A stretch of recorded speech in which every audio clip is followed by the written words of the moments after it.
My name is Bond. James Bond. Shaken, not stirred. Do you expect me to talk? No, Mr. Bond, I expect you to die.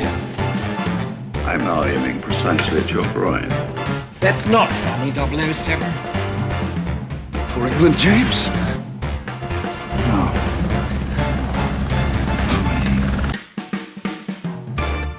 Hello everyone and welcome back to Enter the BondVerse, where we're going through every single movie in the Bond franchise. I am one of your hosts, Kyle. I am joined as always by my friend Nathan. Say hello.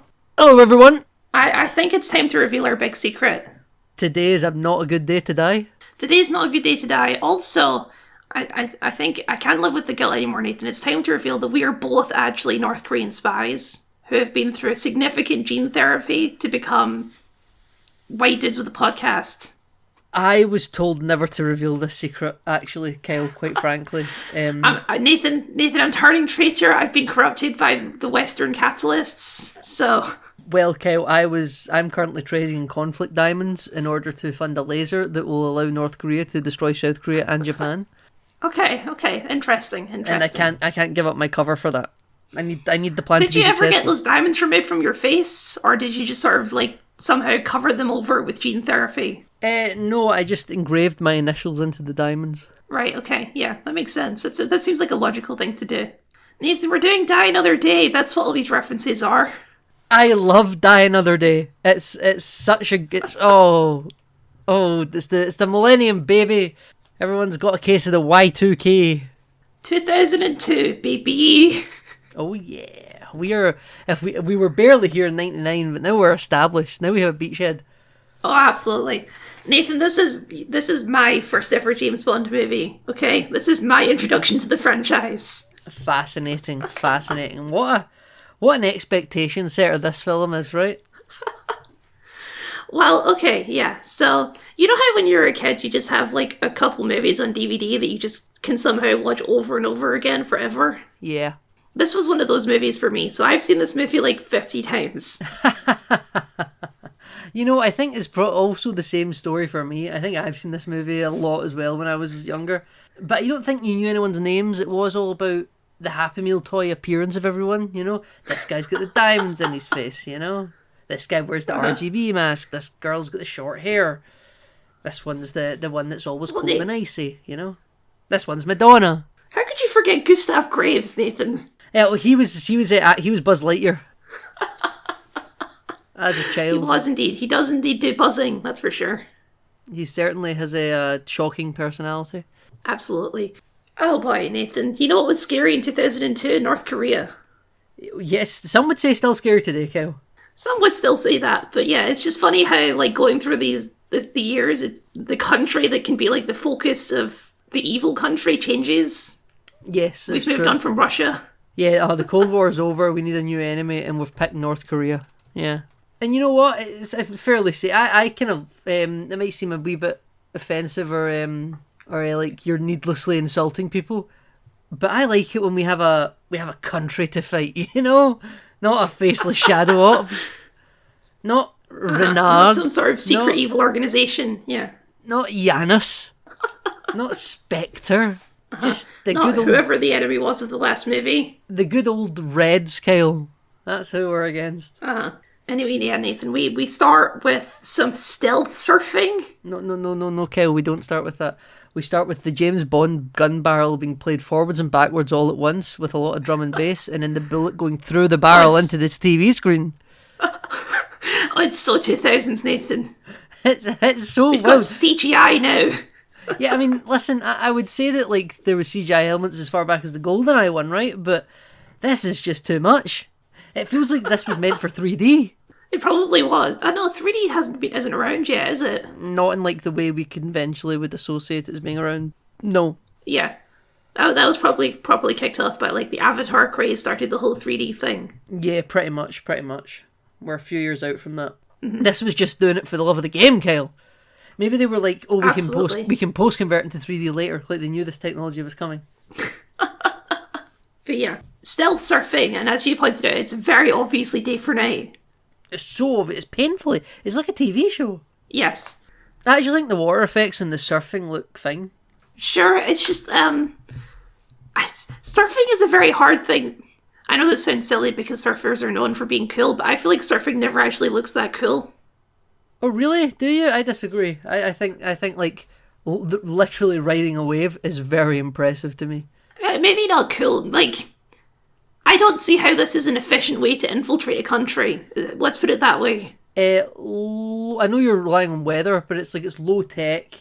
I guess you could use a glider, but when you're up high in the sky, you could get spotted. This is just you're part of nature, just kind of drifting onto a shoreline somewhere, but you're sort of hijacking nature to move. Okay. You know, I quite like it. And listen, it's a gadget surfboard, Kyle. It is a gadget surfboard, it's true. But yeah, so James Bond, he's infiltrating North Korea with a couple of, I assume, South Korean agents. Yep, never named. Never named, never talk, I don't think. Nope, they never say a word. But he's there to, like, pose as this sort of, like, diamond smuggler. South They're really African. cutting this last minute. Yeah. He's here to be a Mr. Van Berk. He takes his sunglasses and smiles at him, which I He enjoy. likes the sunglasses, It's very, yeah. very James Bond fit. Yeah, he gives a little smile. After he's now got this, we've hijacked the helicopter. The two South Korean agents he's working with seem to be, they're taking over the position of the helicopter pilots. And it's very lucky of Bond that he got the entire costume of Van Beek correct, apart from the sunglasses, because it's a match. It's a lot like for like, you know.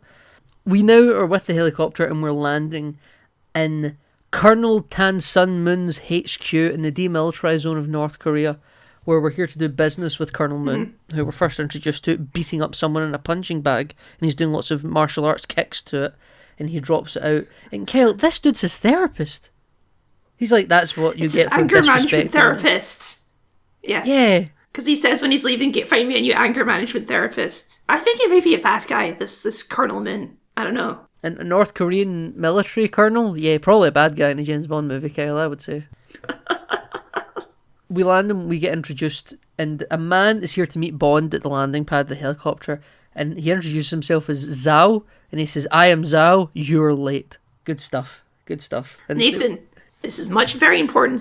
He's Zhao in this movie, but more importantly, he's Johnny Tran in The Fast and the Furious, which came out this exact same year, Nathan. So this guy, he's on top of the world right now. I have an admission to make, Kyle. You've never seen The Fast and the Furious? No, I have. I think the first 2 or 3 or 4 Fast and the Furious movies are boring. Sure, Nathan, but don't you remember the emotional moment where he kills Lenny? Come on. Kyle, Not Lenny. Is it Lenny? Yeah. Kyle, I don't know who Lenny is. There's a part of Dom's family, there's like a little kid in a car and he gets gunned down by a motorcycle gang led by Johnny Tran. I kind of remember this. I have seen them. I honest to God, I have seen them, and I remember so little about it. I came to them later in life, Kyle, and they haven't aged well, in my opinion. This good for this actor though. He's having a good time with his career in the start of the 21st century. He was like riding high, Fast and the Furious and Bond. Good for him. But sorry, I can't do bits with you about this Fast and the Furious guy that I can't remember. But anyway, yeah, and he takes like a little subtle picture of Bond, Yeah, which he apparently does. connects to like the evil spy database. Yeah, he does. It's like the weirdest little scan pager internet. Like, see if this happened today, it'd be immediately feasible. This is a thing. In 2002, He has this. I guess they done it in 2002. So Well, I was going to say he does the same thing that Christopher Walken did in A View to a Kill, where he takes a picture of Bond and he uploads it to like the spy database and finds out that it's James Bond. was it a handheld device? No, that time it was like built into his desk. So they've shrunk it down since then, but it is the same database, I assume. Yeah, I suppose so. There's a secret capitalist conglomerate of improving the latest Apple tech for evil people. That's what Spectre's up to these days. They're out of like the we haven't seen them in a while because they're out of the They're not a tech blackmail company. and blowing up the world's business. Yeah, they're just a tech company for evil people now. Yeah, they're evil Apple or eviler Apple. They are the Acme Corporation of the James Bond universe. Absolutely. So they uncover that Bond is a spy, basically immediately as per usual. And Colonel Moon, he blows up the helicopter, F those 2 random South Korean agents. Yeah, F them. They never got a single word. But Bond, he manages to escape by blowing up the diamonds, which all go into Zhao's face. And Absolutely. Bond seriously messes up this military base. I have to give it to him. Oh, There's yeah. a lot of explosions happening. Did you mention General Moon, sorry? I didn't mention General Moon. Sorry, yes. So General Moon, he's the father of Colonel Moon, and he sees like the fire from the helicopter explosion, and he's like, oh, we gotta come there immediately. So we learn that the Colonel is hiding a bunch of these weapons from his dad. In the DMZ. Yes. And they have hovercraft to get over the mines. Over the American mines, yeah. This is the perfect place to hide, and he is conducting this business via South African conflict diamonds. Yeah, there's a big hovercraft chase scene. It's pretty good. I like it. Yeah, it's good. I enjoy it as well. The close-up shots, though, Kyle, are quite tragic because it's very clear that it's all green screen. The wide shots are great because there are real stunt work happening there on top of moving hovercrafts, and the hovercrafts are doing some good choreography, turns and twists and all that. But just the close-ups, there's some black banding around the actors that just haven't aged very well. It also looks day for night, though it's not supposed to be night. It's just really weird. I'll be honest, I didn't notice, but I was also watching like a lower quality version, so maybe I didn't pick up on these things that your HD version would show you. Yeah, that's possible. Kyle, we're heading towards a cliff that's all boarded up with a traditional North Korean bell like it's a fallen bridge. Absolutely. Bond does a thing where so Moon is like trying to get him with a flamethrower, which is somehow tied into the hovercraft, but he sets it full volume so that he gets sucked into the big fan at the back of the hovercraft, which is pretty cool. That is pretty cool. I don't think it makes any sense. I don't know if the suction would be that high. That seems like a safety hazard, but sure. Isn't this what happens in the Kingdom of the Crystal Skull, again with the Russian guy? And Indy takes like the rocket train out? Another movie to point to for super accuracy on these sorts of things, yes. But you know what I mean, right? Like the guy gets stuck to it, and he's just, or is it Indy that also gets stuck to it? Like there seems to be some sort of shared consensus. This is how hovercrafts work, and I have no clue how hovercrafts work.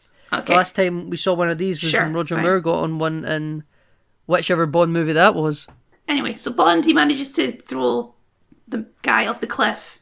He does like a scream as he falls into the ocean, which somehow doesn't harm him in any way whatsoever, but we'll get to that. Yeah, so Bond, he manages to grab onto like the bell ringy thing. Yes. And Nathan, he was saved by the bell. And he says, saved by the bell, apparently. No, apparently, that's exactly what happened, so... Oh, yeah, but just shut up, Bond, really is my attitude. Let Bond have his quips. I suppose. I'm being an old stick in the mud, Kyle, for the fucking quips in this film. It's like a quip a page in the script. Okay, we'll get into this more, but this movie to me is very much like a 60s throwback. This movie feels like we're going to do a Sean Connery movie, but with modern technology, is the plan of this movie. I think that they think they're doing that, but what they're actually doing is almost making like a hypercharged version of that. Sure, isn't that the same thing? Modern technology just means you could be like essentially remaking a film from back then. Not exactly remaking it, but remaking it in spirit. I think they're remaking it and also hypercharging the formula to the point where it just kind of falls into parody, in my opinion. I don't know. I don't know if it quite crosses into parody. We can talk about the evil. We can talk about the evil spy cars at the end, okay? Okay. It's all entertaining. I should say everyone's gonna think I'm being a big old stick in the mud the whole time. I think this film is entertaining, right? Entertaining, though, is not a synonym for good, and I think people will think that it is. And I think this movie is a lot more entertaining than The World Is Not Enough. I think The World Is Not Enough is just kind of boring, but this is like fun and silly. This is fun and silly. That's true. Kyle, General Moon has captured James Bond. Yeah, speaking of fun and silly, let's talk about torture, Nathan. Yeah, okay, let's talk about torture with sexy Korean dominatrix ladies in the North Korean military. You know what? Everyone hates this song, and I don't know why. I've never hated this song. Yeah, I come and go on this song. Sometimes I quite like it, and other times I'm like, it's pretty bad. I like all the string instruments in it, Kyle. Mm-hmm. I like the Sigmund Freud analyze this. I have that noted down because I think that line is stupid. It's like it thinks it's like cool, but it's just not. It's just totally like lame. Oh, it's just amazing. And, like, look, let's we'll not mince around this. They got Madonna a little bit too late. This is past her prime Madonna. This is Madonna entering her flop era. Entering, not arrived, Kyle, not arrived. Nathan, this is the same album where she raps, okay? She raps about soy lattes. I didn't know she done that. Oh, you have to listen to it. It's incredible. Maybe someday, Kyle. Shall I? Maybe someday after we get past our acting career.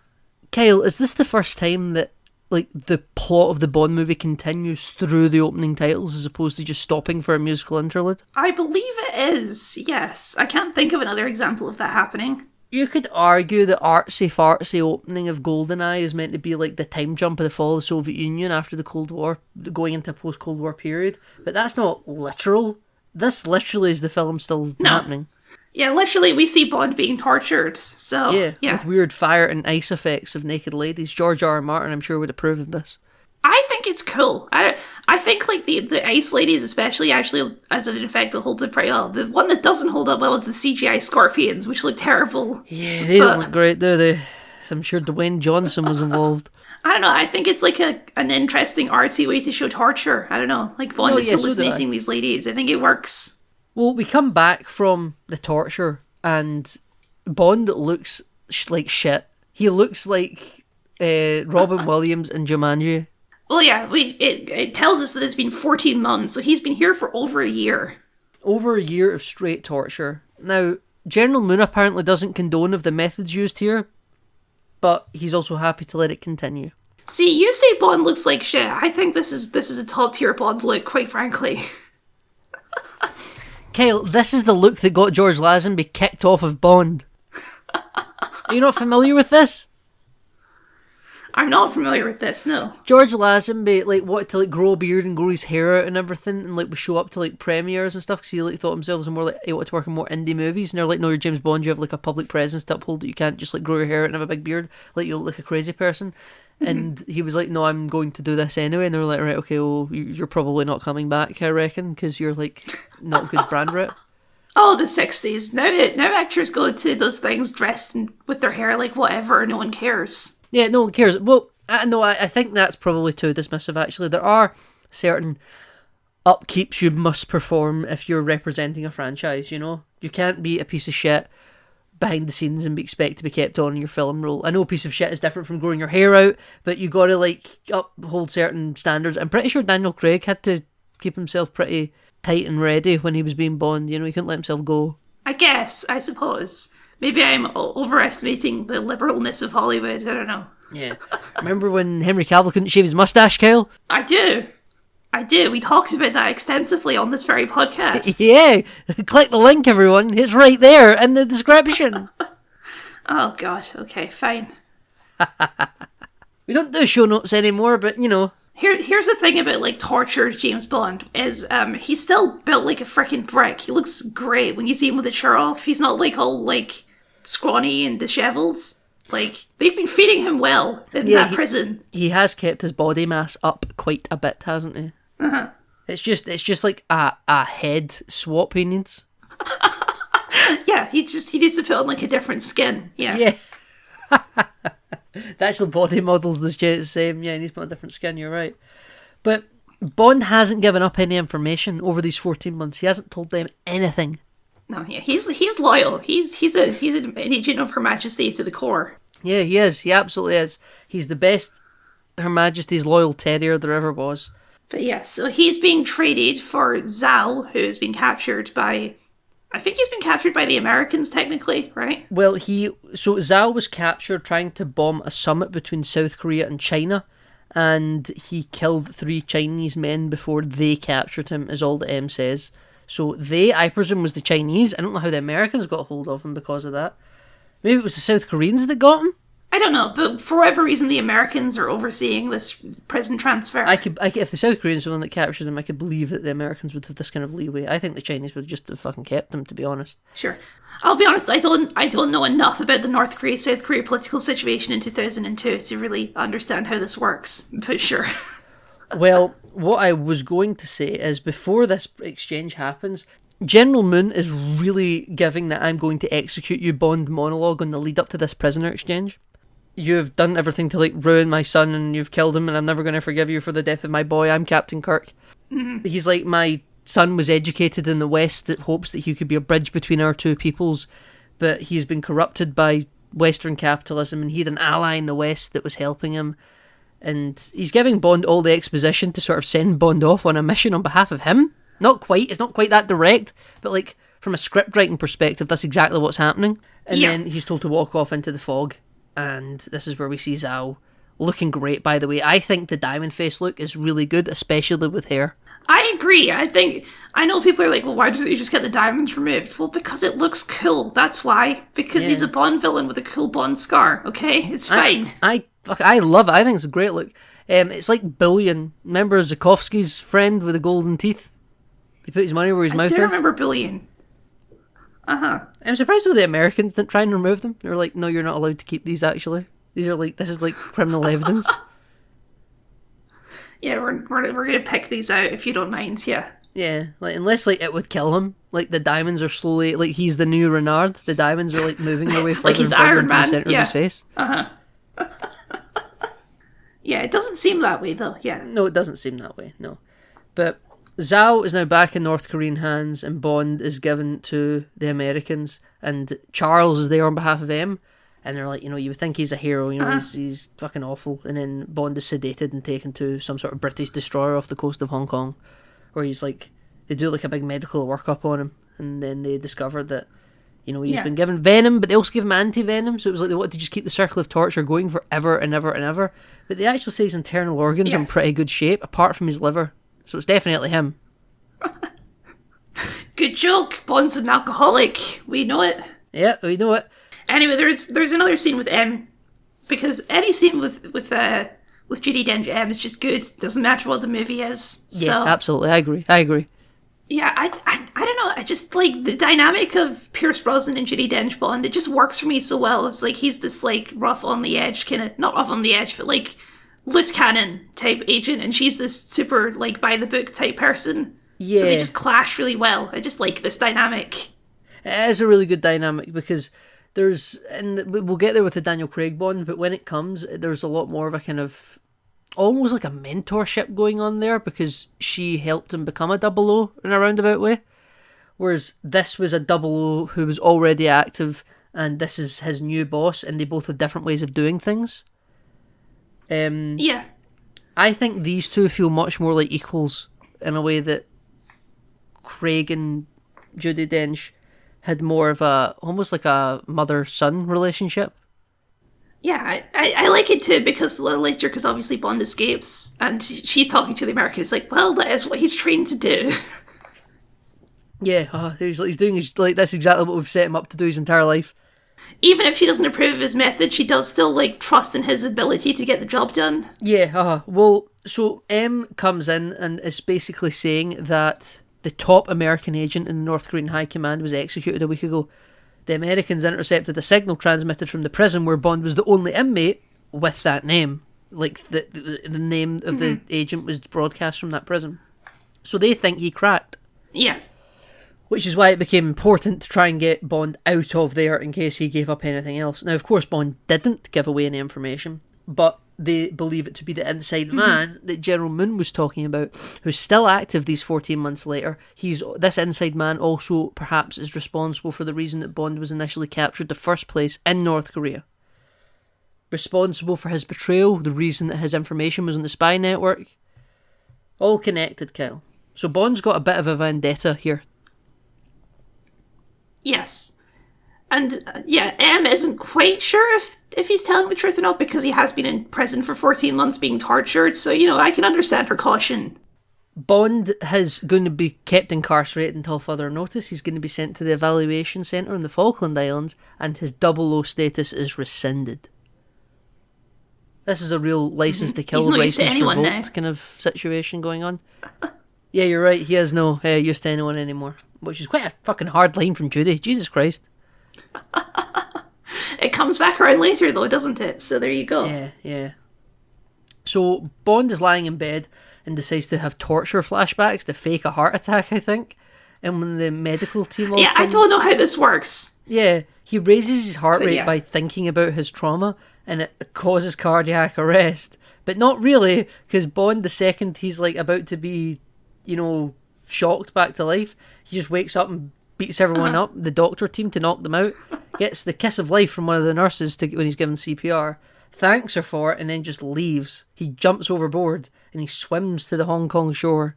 Where he goes to the hotel, which is funny because he's like wearing like the open The open hospital pajamas. gown, and all these fancy upper class people are like, oh my. Yeah, so in the subtitles, I got a glimpse of like he walks past a lady and she's like, "My goodness, the standards have fallen." And then another person goes, "No," an old man goes, "No tie, dear me," which it's just quite funny because like surely you're like it just speaks to an upper class snobbery where like no one here is like, I don't know, concerned for his well being. They're all just like, oh, the standards have dropped in here. Like the fact that like they just all assume he's allowed to be here. This could have been anyone, you know. This could have been someone in serious need of help.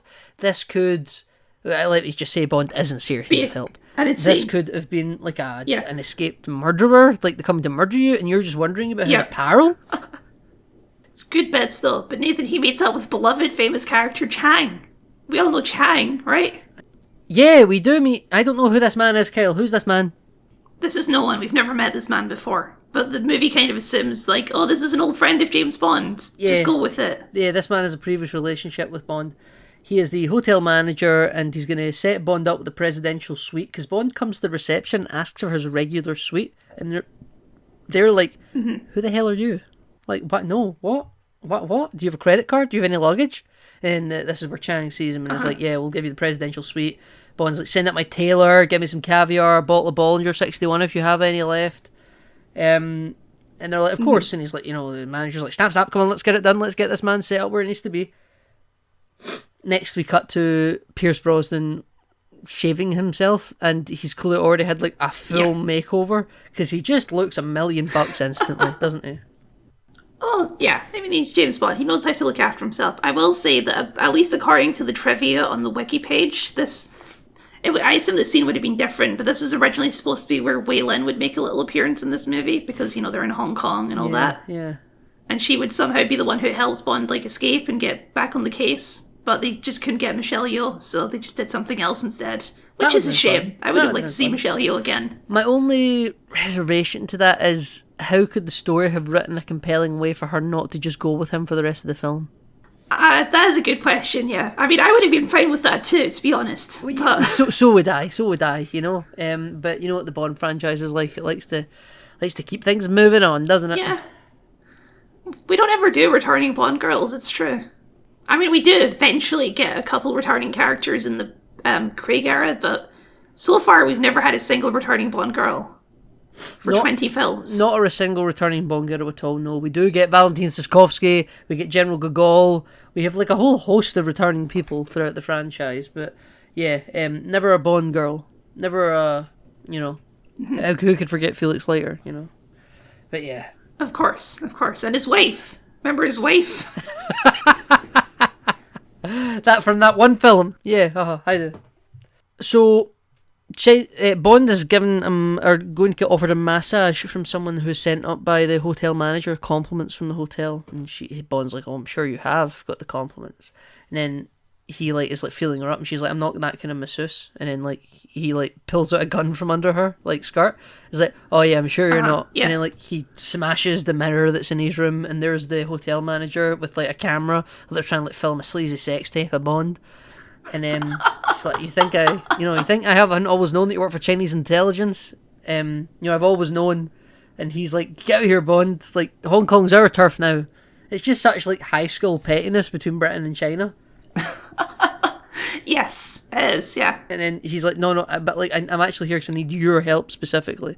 I need Chinese intelligence to help me get into North Korea. I need information from Zhao, and I'll even kill him for you because he killed 3 of your men. And he's like, well, I need to check with Beijing, but I think that should be okay. So despite this little kerfuffle, it's actually fine. We're all fine here. And as you say, since China is involved, if they did have Wei Lin in the scene, then yeah, she would just be the agent on the case, probably, who would go through the whole movie. Oh yeah, exactly. But we don't have to bring Chang along, that's fine. He can stay with his hotel. He's the Mr. Mosby of Hong Kong, right? But yeah, he sets Bond up with a passport and all that, and tells him that Zhao was spotted in Cuba, right? Yes. He's at a private health clinic in Cuba. Yeah. So Bond goes to another old friend who we've never seen before, Raoul. Yes, Raoul. This is the He's like a very Cuban man with a cigar. This is the villain of Call of Duty Black Ops 2. This is Raul Menendez. Yeah, absolutely. No, jokes, He's jokes. back. You see the trailer for Black Ops 7, Nathan Menendez is back. I did. Isn't that exciting? With each Black Ops sequel we get, the more sure I am that I'm a Modern Warfare kid. So yeah, Raoul helps him out. He gives him a car. That's really his main role in the movie. Yeah, he's there to be Mr. Exposition for Cuba, and then for diamonds that Bond would then later get, he pops up again. But Yeah. Bond is sent to a hotel that's sort of on the coast across from the health clinic, and he's like, go stay here, and then like find a way to get the fucking papers to cross on a boat over to the private health clinic. It deals with experimental technology to prolong life, is what we're told, Kyle. Okay. And Bond's like, okay, I wonder why Zhao would be going there, you know? Like, he wasn't, like, near death or anything like that, but okay.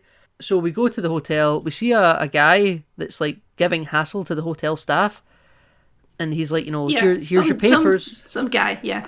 Some South African guy. This is the second time we've met a South African in this film.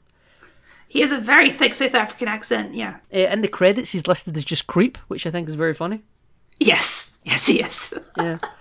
So Bond is like, oh, if I'm getting someone's documents to get to this private health clinic, it's going to be you. So Bond is pretending to be an ornithologist, and he's got some interest in birds. He takes like a bird watching book from Raoul, and he's got binoculars. Yes. And as he's looking through the binoculars... New cover identity, James Bond, ornithologist. Yes. Yeah. And as like he's looking out through the binoculars out at the water, we get, in my opinion, one of the most sexiest shots in the entire James Bond franchise. Okay. Say your piece.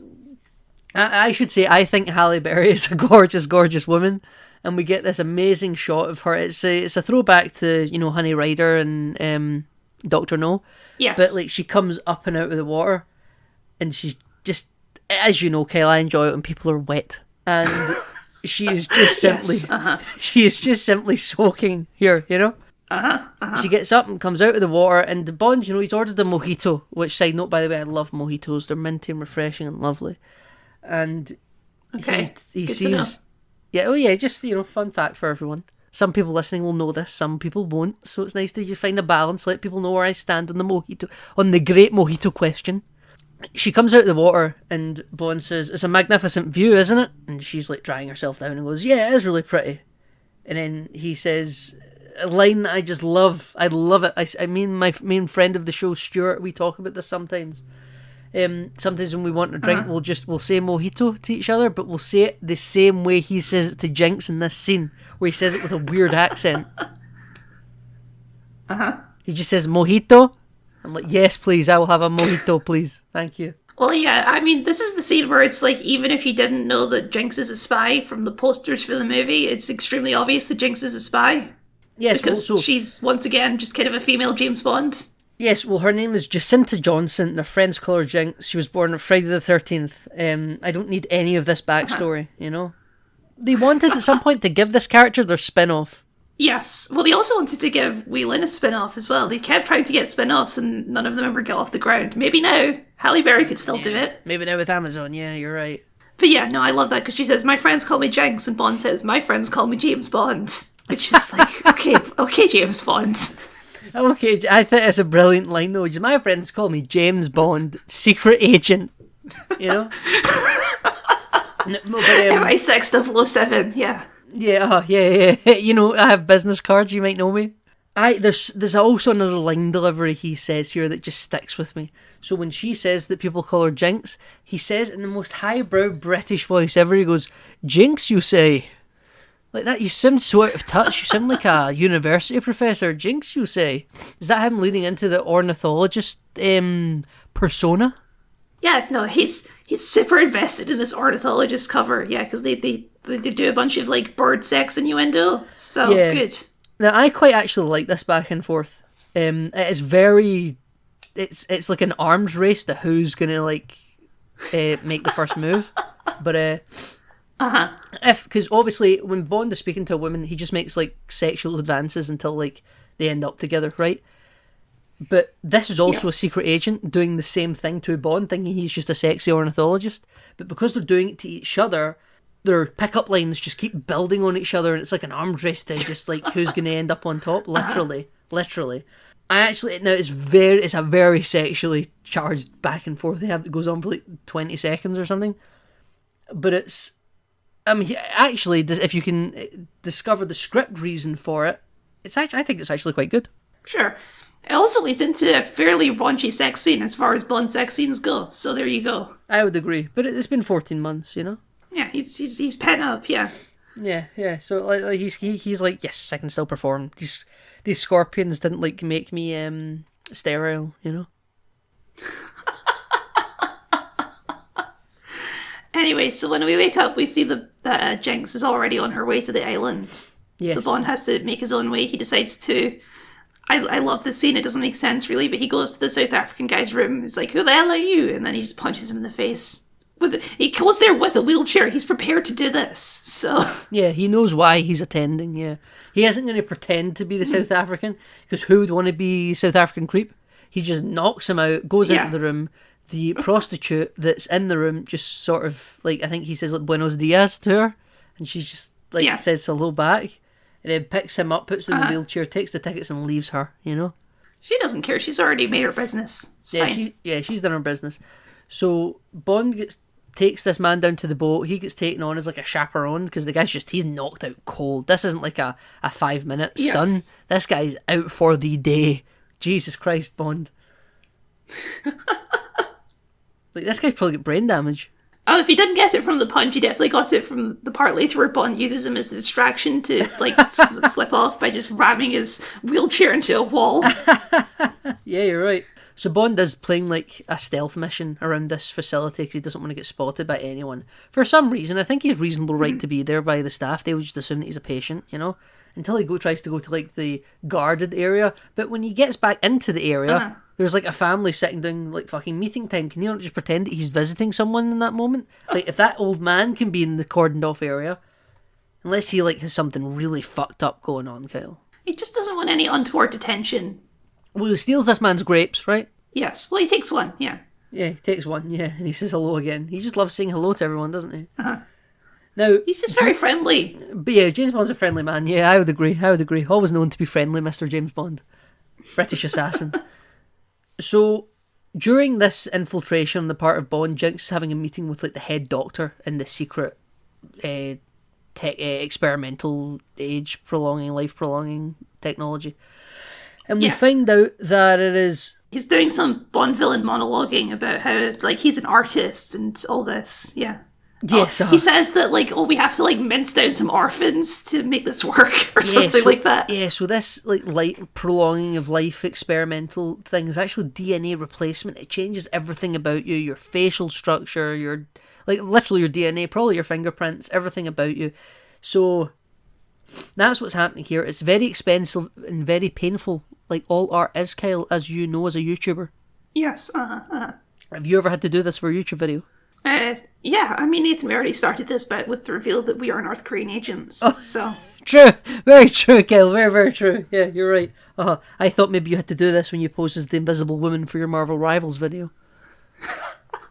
I mean, that did hurt, to be fair, but yes. Yeah, I suppose so.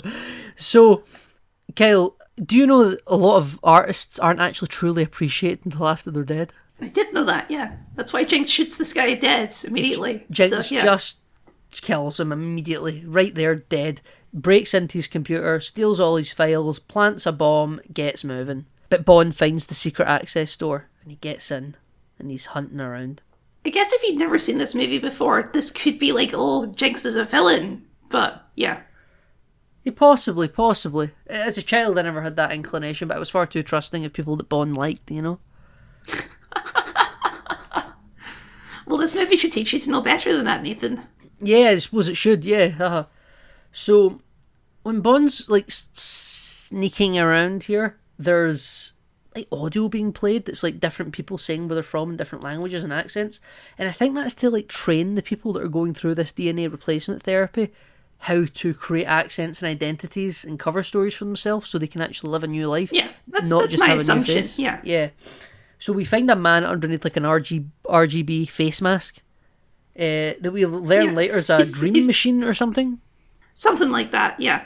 Well, yeah, we see him and it's Zhao. He looks weird. He's lost all his hair. His like face is all like flat. He looks like a mannequin. His eyes are like slightly blue because he's turning from Johnny Tran from the Fast and the Furious into like a boring white guy. Yeah, there's a picture of the guy. But he's like halfway through the treatment. Yeah. Yeah. So he still looks like his North Korean self, but just like albino. Yeah, like a weird mannequin version. Yeah. Surely you just got to look for the man with the diamonds plugged into your face and just be like, oh, that's Zhao. Well, yeah, this is the crazy thing about this, is that he hasn't had the diamonds removed. So he's going through all of this therapy and surgery and stuff, but he still has the diamonds in his face, which I guess are just going to be like buried under skin when he's done. No, he just wants to keep them as like a little calling card. Yeah, I don't know. Like, if you still have the diamonds in your face, it's like, well, it's kind of weird that you're like a white guy having the exact same scars as this North Korean guy, but sure. Yeah, I suppose so. It would be weird, wouldn't it?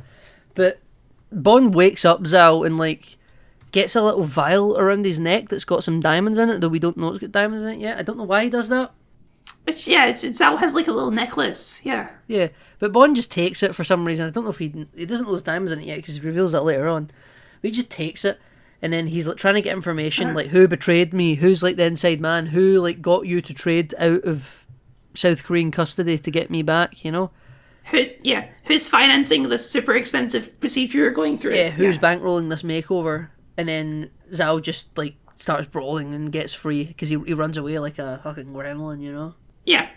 I mean, Zhao seems to be fairly competent as far as Bond goons go, so yeah. Yes, he absolutely is, yeah. So he sets off a fire alarm, the bomb's gone off in the doctor's office, and we run into Jinx out in the hallway, and she's stunned to see James Bond here. Ornithologist James Bond. Bond's like, you gotta get out of here, Jinx. I'm trying to save the day. You and your private healthcare cover doesn't matter. Leave, you know. I gotta go. But because they're both, he doesn't know that she's a spy yet, you know. Well, yeah, he runs into the office, and that's when the bomb goes off, and he looks up and sees that the doctor is dead. It's like, oh, Jinx is a spy. Yeah. He's like, now it makes sense.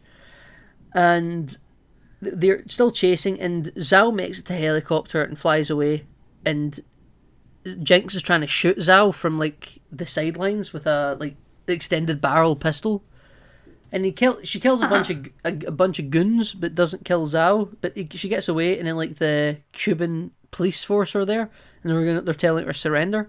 And Bond arrives just in time to watch all this transpire because Bond get trapped in the room when the bomb went off, and she's standing at the edge of a cliff, and she dresses down to like a bikini, and the police are like, "What the hell's happening here?" And then there's a bad CGI shot where she sort of does a backflip off the edge of the cliff, down into the water below, onto a speedboat, and away she goes. So yeah, this is when Jinx is away. Bond goes back to Raoul, and they discover that the diamonds have GG engraved into the inside of them, which I think is a thing that happens with diamonds, right? If you zoom in super close, you see a little brand in them. Yeah, diamonds get marked, branded. Branded diamonds are, that's how you trace them, basically. Yeah. But yeah, so it's the brand of Gustav Graves, Nathan. Who a year ago found diamonds in Iceland, and Raoul notes that they have the exact same chemical composition as African conflict diamonds, which is a hell of a coincidence. Indeed. Yeah, so this Gustav Graves is very suspicious, beyond the fact that his name is Gustav Graves. Yes, yeah. But he came out of nowhere, no one knew who he was, and a year ago he just popped up. Found these diamonds in Iceland, got mega super rich, well known, magazine front covers. He's about to be knighted by the Queen of the United Kingdom. He says the UK is like his adopted country, like he's a regular adopted. I think we're supposed to believe that. And in the cover, he's supposed to be from Iceland, I think. But yeah, Gustav Graves sounds Icelandic. Yeah, Bond is going to need to return to London right now because this is his best chance to try and find Gustav Graves. The next step in this, what the hell is happening? Who's the inside man? Yeah.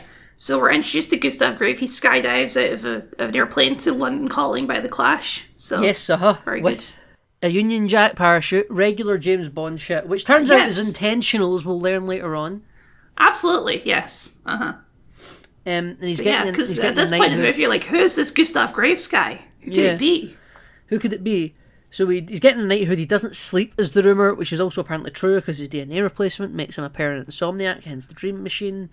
All good, fun stuff. The life of hell, I assume. An hour in the dream machine keeps him sane, as we later on learn. Yeah. He's trying out for the Olympic fencing team. Yes, he is trying out for a spot in the Olympic British fencing team. So Bond wants to go for a fencing lesson. Kyle, he needs a teacher. Bond can't just fence himself.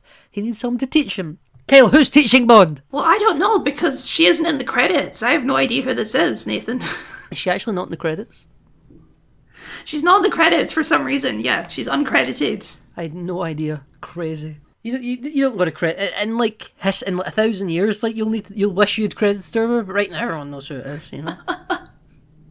I mean, she is credited for the song of the movie, I suppose. So she does have like a credit in the movie, just not an acting credit. Just not an acting credit. Maybe she wasn't that impressed with her performance. What are you talking about, Nathan? Verity is an amazing character. Well, Kel, you know recently that Scarlett Johansson requested her name be removed from the Thunderbolts because it was just a name there to get the film I did rolling. hear that, yes. Madonna was only on this film to make people know what the James Bond franchise was, because the James Bond franchise is really niche and obscure. Yes, so Madonna plays like the dueling fencing captain in this scene for some reason. Because Madonna at this point in her career was trying to be an actor. She also had like the world at her fingertips, so like Madonna wants to be in your thing, you probably let Madonna be in your thing. I guess so, yeah. Only George Lucas could tell Madonna Want to have no. some flirting with James Bond? Sure. Yeah, like George Lucas was able to say no to Michael Jackson to be Jar Jar Binks. He could have told no to Madonna and James Bond, but George Lucas didn't have the producer-director credit for this film. We should also point out that we're also introduced around about this time to Gustav Graves' assistant, Miranda Frost. Yes, she's also an important character. She's the best sword fighter in the club, not in fact Gustav Graves, though she is coaching him to possibly join the Olympic fencing team. She got a gold herself at the Sydney Olympics. Apparently won by default because the other guy had doped, but Verity thinks that Miranda Frost deserved that gold anyway. Okay, good on you, Verity. Yeah, apparently Miranda Frost is Verity's protege. But yeah, so in classic James Bond fashion, Bond just goes straight up to Gustav Graves and says, "Hi, I'm James Bond. I'm basically a spy. You want to have a sword fight?" Well, Verity says like to Bond, like, "Would you like to meet him?" Everyone's far too scared to fight him. He's already beaten everyone in the club. He only plays for cash now. Gustav's asked Bond if they'd ever met before, but Bond would have remembered if they'd ever met him before, you know? So, he's a very memorable guy, this Gustav Graves. Very memorable guy, this Gustav Graves. And he shakes his hand, and then they get talking about him maybe having a fencing match. Would you like to place a bet? Are you a betting man? Verity, would you like to place a bet on this fight? But she doesn't like cockfights. She doesn't like cockfights. So we have three rounds in a fencing court, whatever you call what do you call a fencing a fencing mat? You know, it's just like I have no idea. Yeah. So Gustav wins 2 rounds, I think. Bond wins the 3rd, but he cuts him underneath his glove, and this really pisses off Gustav to no end. You know, he's really annoyed. Yes. So we're going to switch to bigger swords, first person to draw blood from the torso. He wants to up the ante, so he says, "Oh, how about we bet for this African conflict diamond with your name on it, Gustav Graves, because I'm a spy." Yeah, he does say that, doesn't he? Yeah. And he's like, "Where'd you get that?" He said, "Oh, I picked it up in Cuba." And he's like, "Oh, you certainly get around, Mr. Bond." Yeah. You know? And he's like, I get around. You could say that. I'm a spy. Yeah, that's what we spies do. Yeah. That. Yeah. Bond subtle as a hammer as always. Yeah. Yeah. So he's like, "Yeah, I picked up one of these diamonds. Apparently they're yours, but I think they're South African conflict diamonds. Let's have a game for it, you know." So yeah, you're right. We're up in the ante, and we're switching to full-on cutlasses here, aren't we? Also, Gustav Graves, he says diamonds are for everyone. So there you go. It's yes, almost the name of a movie. Yeah, almost the name of a movie, but not quite. I quite like this sword fight, I gotta say. I think it's just wild in like the best sense. It just it's ridiculous, but yeah, it's very fun. It's a lot of fun. We break out of the actual training room. We're out into the hallways of the club. We're volleying ourselves over chairs. We're ripping a guy's newspaper in half with the swords. We lose a cutlass. We pick up a samurai sword instead of the cutlass. We cut through the cutlass with a samurai sword. Now the cutlasses are useless. So what do we pick up? A fucking broadsword, Kyle. Now we're broadsword versus samurai sword. Then we're 2 broadswords because the samurai sword can't keep up with the broadsword. And then we're just wailing against each other with these fucking steel rods, essentially, aren't we? We're punching each other, we're falling down the stairs, we're diving down the stairs, Kyle, to pick up the sword again before we just get fucking hacked to death by Gustav Graves at this point. But then Bond gets the upper hand and he swipes through his chest with a sword. Just the tip, because we're not doing any. It was just a flesh wound, you know? And then Gustav Graves falls into the fountain, but they're not done yet until Miranda Frost comes in and breaks them up. What a fight, Kyle. Yeah, it's just... What a fight. It's just ultimate, like, masculine face-off. It really is a cockfight, Madonna's right, yeah. Like, there's no reason for them to be this excessive other than they just want to one-up each other. Yeah, it is. But I think it's like... I could believe both of these people would do this, especially given that we know Gustav Graves is supposed to be based on James Bond. 100%, yes. Yeah, I think this fight is actually entirely believable. It's not like, oh, why the fuck is this happening? It's entirely within the character archetypes of these two people that this would be a thing that they would love to do to each other. And this is this whole film. It's just about one-upmanship against your like, polar opposite or your natural opponent. You know, he just keeps having an arms race of sexual tension with Jinx. He's just having an arms race of masculinity with Gustav Graves. It's just Bond just trying to one-up everyone for the whole film, you know? He has a better spy car than Zhao, yeah. He's a best spy car than Zhao. Exactly, Kyle. Exactly. That's what this film is. We have bottled the Die Another Day formula here, you know? But yeah, so as Bond is leaving the club, he gets a guy comes up to him who you say is a celebrity. I don't recognise him. No, Kyle, so I'll be honest with you, I barely recognise him. This is a man called Oliver Skeet, who got his name in the kind of late 90s, early 2000s as being a Rastafarian show jumper. Okay. The people that ride horses and do like triage with their, like, what was it called? Yeah. So he kind of became famous for being like a black guy with dreadlocks doing this, and he sort of exploited it for a little bit of media fame. And he like had like minor TV show roles. He was just like, imagine like a British personality that show up on like a panel show, that kind of guy, you know? He's not famous anymore, apart from like people that would remember him from this time. Like, he's just faded into obscurity now. But in the turn of the 21st century, he was famous enough to warrant a little minor cameo in a Bond film. Because this is all it is, it's like a walk-on part. Like, in any other Bond film, Pierce Brosnan would have walked up to reception and a nameless, no-name concierge person would have said, oh, someone left this for you behind the desk, Mr. Bond, you know? But no, some guy needs to get a couple of close-ups and say the place needs redecorating anyway, didn't it? You know? This guy doesn't really mean much to me. They share a cheeky smile, yeah. Yeah, because I'm not a fan of show jumping, Kel, you know? I'm too young to know this guy, but I just know this guy. I'm glad you do, because this meant nothing to me. I wouldn't even have commented on it if you hadn't put it in your notes. I know. I kind of thought you wouldn't, but I just felt I need to, you know? And no one listening to this is going to find this film any better or any worse because of it. We're purely running down the time to mention it. But he does hand... We should say that before this guy comes out, Gustav invites Bond to a scientific demonstration he's having in Iceland next week. It's called Icarus. Very important. Miranda Frost gives him the invite and has to smooth things over with the club before they leave. And Bond says to Miranda Frost, "Will I have the pleasure of you in Iceland?" And she says, "I don't believe you ever will, Mr. Bond." Just keep that in mind for the next 20 minutes or so, yeah. Yeah, I'll keep that in mind for the next 20 minutes or so. So, the key that Bond was given by Oliver Skeet, the concierge man, the keys to a secret underground MI6 base on the Thames. Bond goes here and goes through the door. I have some Nathan lore here. Okay. Every time I go to London, I go to this door and get a picture. Very good. Because this is like one of the first, I don't know, filming locations that I've ever accidentally stumbled upon in my life. And that would have been like 2012, a year after this film came out, the first time I was in London. I was like, I fucking know this door. Because it's next to, like, see behind the camera there, that's where like the London Eye is. That's like you're right there. Right, okay. And I remember walking past it. So it's a pretty obvious secret base is what you're saying.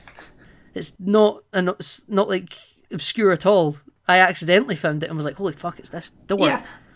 And I send it to all my Bond friends. It's usually a friend of the show, Stuart. And I'm like, hey, fucking look where I am. Look where I am. You know? Actually, I will say, I do enjoy like the set design of the space down here with like the abandoned subway tunnels and they're wearing like their clothes and stuff. There's just something very British about the whole thing. I don't know how else to describe it. It is some sort of throwback to like British agents during like the World War, right? Isn't it? Because it's not, this tube station's clearly not been done up since the 1930s or 40s, right? This isn't like a modern tube station. It's probably not even part of the Tube network anymore. But this is it's a fabled place for Bond and 00 agents because it's a place that he's always heard about. This is a place for broken and disregarded things to go to. I don't know, like, there must be a whole franchise of secret agents that Bond has always sort of worked with, where at some point between movies, 005 has been disnamed, and this is where he gets sent on secret missions to save the day. Because if Bond's heard of this place, there's certainly other famous agents that have had to use it before, you know? But Bond never thought it would ever be him. It's the place where the MI6 runs the operations that they can't officially endorse, basically. This is their Section 31. Yes. Starring Michelle Yeoh. But yeah, it's starring Michelle Yeoh, very good, yeah. But basically it's like, okay, Bond, I know you went rogue and all this shit, but just tell me what you discovered and we'll go from there. Yeah, and Bond's why do you suspect furious. Gustav Graves? Bond's furious at this because of, like, he's now needing help to investigate Graves, but after everything that Bond's been through, being thrown under the bus. But, you know, she's a politician, she has to do these things. Yeah, she has to walk a line. She has to maybe defend him behind his back, but to his face kind of give him a scolding. But M is suspicious of Graves, but he's politically connected, and he's a difficult man to touch. This is where the film kind of strains me a little bit. Not this scene, but just as the concept of the character. This guy's been around publicly for 12 months or something. He's politically connected. He's getting a knighthood. He's got this big secret ice dome and space laser that he's built in a year. No one can be that rich and that well connected in 12 months. You got to fucking grease the wheels for a bit, unless you're just unfathomably rich. Nathan, you're forgetting that he never sleeps, so really it's been 24 months from his time, because, you know, he's doubling up on everything. Alright, he's pestering different people in the middle of the night then to keep his calendar rotating. He's on that hustle grind set, Nathan. He's on that hustle grind set, yes, absolutely. He's taking all these vitamin supplements and stuff. Yeah. He has like 1 hour in the dream machine every week. Well, that's the thing. Like, I guess the whole, like, he doesn't sleep and he is all that is to sort of suggest that he's going batshit crazy because he doesn't sleep, which makes sense to me. I guess, but like, why? I just don't understand why the film even bothered to introduce the dream machine. It's just like, okay, I guess it explains why it's apparently keeping me insane, but then why posit the possibility that he's actually going insane? Like, just don't introduce the dream machine at all and just say, oh yeah, he's just mad. I mean, the whole, like, he doesn't sleep thing is a weird affectation the movie decides to go for. Like, it doesn't really come up that often. It's just a quirk of Gustav Graves as he never sleeps. Okay, good to know. Good trivia fact, I guess. That's a really good trivia fact. But Nate, do you know what else is a cool thing? Is VR. Isn't VR a cool futuristic thing?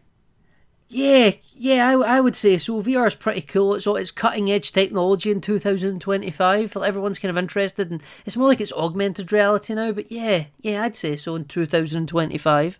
So that explains why they would put that in this movie in 2002 for absolutely no reason whatsoever. Yeah, this is. Oh God, oh boy. Yeah, and listen, it's also in kids' cartoons around this time as well. The 21st century was like the era where people were really getting into like, oh, we can do holodecks now. And you can never do holodecks now, but you know. No. You couldn't do holodecks in 2002 either. This scene barely makes sense. It makes more sense than the next VR scene, but yeah. Yeah, so we cut to night exterior MI6, interior Bond cleaning his gun at his office. We've never seen Bond in his office before, but he's in his office. And everyone's apparently working late. We see his office in On Her Majesty's Secret Service when he's about to resign, and he looks through his desk and sees all his things from previous Bond movies. Yeah, you're right. Good callback. Good for you. I forgot that, because it plays the music motifs of each of those movies, doesn't it? Yeah. You see like the watch and it goes like da da da da da da. Yeah. Yeah, you're right. There's like a disturbance though, so we go out into the hallway, gun in hand, because any disturbance in the hallway in a government building can't just be someone bumping into you. It's got to be there's nonsense afoot. So let me take my licensed firearm out into the hallway and get ready to start killing people. And we see Nathan, Moneypenny's fucking dead. Well, yeah. We don't know that yet though. But we go into the room and Moneypenny's dead. We go into the hallway and then we run to Charles. Who's just come out of his office with his gun as well. So we got a little kind of a broski back-to-back secret agent action here. And then they're baddies, so we're shooting people as moving around. I quite like the MI6 hallways, by the way. They're nice. like two-tone, bottom level grey, top level kind of wood paneling. And then we get the big windows. And we go into M's office and there's like a goon that's got her hostage. And Bond decides that I'm just going to shoot Judi Dench and then kill the goon. And then... Charles gets taken out, by the way. F. Charles. F. Charles, yeah, indeed. A Q decides to walk out from the void through the wall and goes, "Oh, 007, you're not supposed to shoot your boss." And he makes it... And by the way, Q is now officially John Cleese. He's no longer R. Yes. Obviously, we've lost Esmond Llewellyn between movies. So Q comes out in full force. And what do we get, Kel? We get a fucking Monty Python joke. It's only a flesh wound, Q. So Q calls Bond 000 here, which I think is quite funny. Just like, 000, you know? Like, you have like, no title. I will forever be upset that John Cleese only got one movie as Q. Like, I think he's so good. I think he would have been a great Q to keep going. But oh well, it wasn't meant to be. He's a bit too hammy for what the Craig reinvention was trying to achieve, I think. We don't even get a Q until 3 movies into the Craig era. And then it's like a sort of angsty hacker boy, yeah. Yeah, exactly. But yeah, John Cleese with him, I think that we'll talk about Casino Royale when we get there next week, but there's kind of casualties of the Casino Royale rights requirement, and I think a 5th Brosnan movie is one of those, the biggest casualty. Because we would have got, if they didn't get the rights back to Casino Royale, they were just making another Pierce Brosnan Bond movie. That was the plan, you know? They weren't planning on a reboot just yet. This could have been our next Roger Moore, where she's here forever. Q's giving Bond his 20th spy watch. Yes, good bit. Good bit. 20th movie. Not including Never Say Never Again. We get a little cameo of the jetpack from Thunderball. Yes, we do. Does this thing still work? I love that, like, in opposition to their dynamic with the Desmond Llewellyn, Bond just bullies this version of Q. Like, just messes with them. I know, like, you always like to, like, stress out Desmond Llewellyn Q, but this does seem a little bit more mean-spirited. Yeah. So... But yeah, the big reveal is the car. Yes, Aston Martin call it the Vanquish. We, MI6, like to call it the Vanish. And it's just this little flat... Yeah, at first it comes out and it's just like, here's your new vehicle, number 007. It's like, oh, you've been down here too long, Q. This is just a flat thing with nothing on it. A flatbed, yeah, on the track. But then, no, it does come out from its cloaking device. It's a Klingon bird of prey. I would have laughed. I don't care if this is too sci-fi. I think it's cool. I don't care. Yeah, listen, I'm fine with it as well, broadly speaking, actually. And it's a fun spy car, and it's got machine guns, it's got X-ray vision. I can't remember everything this car's got, but they definitely use it. It's heat vision. Yeah. Heat vision, right, okay. I think this is unquestionably Brosnan's best car. I agree. Because I think his, what we calling them? BMWs, they're just rubbish. Bond belongs in an Aston Martin, we all know it. Yeah, but and we also have the DB5 at the start of GoldenEye, but that's not that. This is this. Yeah. In terms of like the pantheon of Bond cars, I think the Vanquish is up there. Maybe number 2 behind the classic DB5. Yeah, this is a really nice spy car. And he gives Bond the manual, and it's like the fucking size of the phone book. He says a couple hours to shoot through, and it's like, poor choice of words, Q, poor choice of words. Yeah, Bond just throws it up in front of the tracking machine guns, and they atomise the book. And Bond says, "Was do it in a couple of seconds, Q."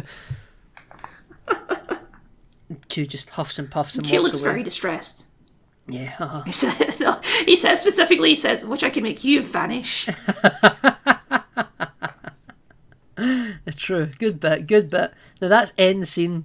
We're now meeting Miranda Frost in the meeting with Judi Dench, and turns out that she is working for MI6. She's like an inside man on Gustav's team, and she's been looking into him for like 3 months. She's turned up nothing. Miranda Frost actually thinks Gustav Graves is clean, nothing suspicious about him, but M is suspicious, and she wants Bond in the field to mix things up a little. Miranda Frost has no interest in Bond. She's very certain that she doesn't like James Bond. Bond is yucky, as are all her associates. It would be irresponsible. She just wants to get the job done. She's a professional. Yeah, this is something that M brings up, is like, oh, you've never actually sat with any of your fellow agents. And you know what? considering what we've seen in previous movies, that is quite an accomplishment. Because MI6, it seems like that's just a thing that happens all the time. Yeah, 006 and 007 shared everything. Kyle, we're in Iceland now. We're in Iceland. Bond hands over his car to a guy and he says, "I'm Mr. Kill." Very John Wick. Well, there's a name to die for, Nathan. A name to die for, indeed, Kyle. Yeah. So from over the horizon, we see like a weird ice skating rocket car approaching, and it's got a big parachute flying out the back. Yeah. Oh, we didn't even... Yeah, we're at an ice hotel. The entire hotel's made of ice. Yeah, big ice hotel. And Gustav Graves comes out of this little rocket ice skate car, and he's got a little blonde henchman that's like, "Hey, this is a new personal best for you, boss." And he comes up to Bond, Gustav, and Bond. He's like, "Nice to see you. Thank God. I'm happy you could make it, Mr. Bond." And nice to see, like, you're going to like it here. Miranda will show you to your room and all the rest of it. But I think Gustav Graves' racer suit here looks like he's right out of X-Men First Class. It does a bit, yeah, I agree. Looks very like that. And then just after Bond gets I shown will up, say, I don't think the ice hotel makes any logical sense whatsoever as like a place where people would stay, as a place that makes sense architecturally. I don't care though, because I think it looks really cool. I think it's a cool set piece. yeah, it's an interesting set piece because, well, so Miranda Frost, when she is showing Bond to his room, says that the human component is essential. It creates a heat-cold equilibrium that lets the whole place function. Sure. Science. Science, apparently. Science, apparently. That's your justification. I don't know how that works in, like, a bed. How the hell do you sleep on a bed made of ice? That seems so uncomfortable. Well, so we see the bed and there's like a mattress atop the ice. I don't know how your body heat isn't extra pressured on the ice. Maybe they're really well insulated mattresses. The cold just doesn't get to you. I don't know. Yeah. Doesn't make sense. I don't care. It looks cool. Looks cool. So Miranda, when showing Bond to the room, you know, he's like, "Would you like to show me the rest of what this place has to offer?" And she's like, "Yeah, here's your key. I'm seeing you later. Bye." And then Jinx shows up, and Jinx has been able to get there under the cover for the NSA, which is, she's there as an aerospace magazine reporter. Yeah, she actually has a cover as opposed to James Bond, who's just being James Bond as per usual. He's just being, but he's never officially a secret agent. He's just there as like, "Oh, I beat the guy that's hosting this in a sword fight, so he just invited me."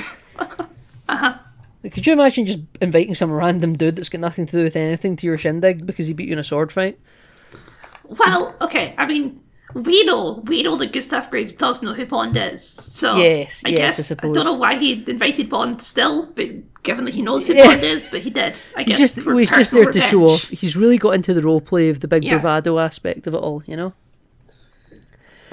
So, Well, yeah, he's here to show off Icarus, as we mentioned, which is a big satellite covered in mirrors.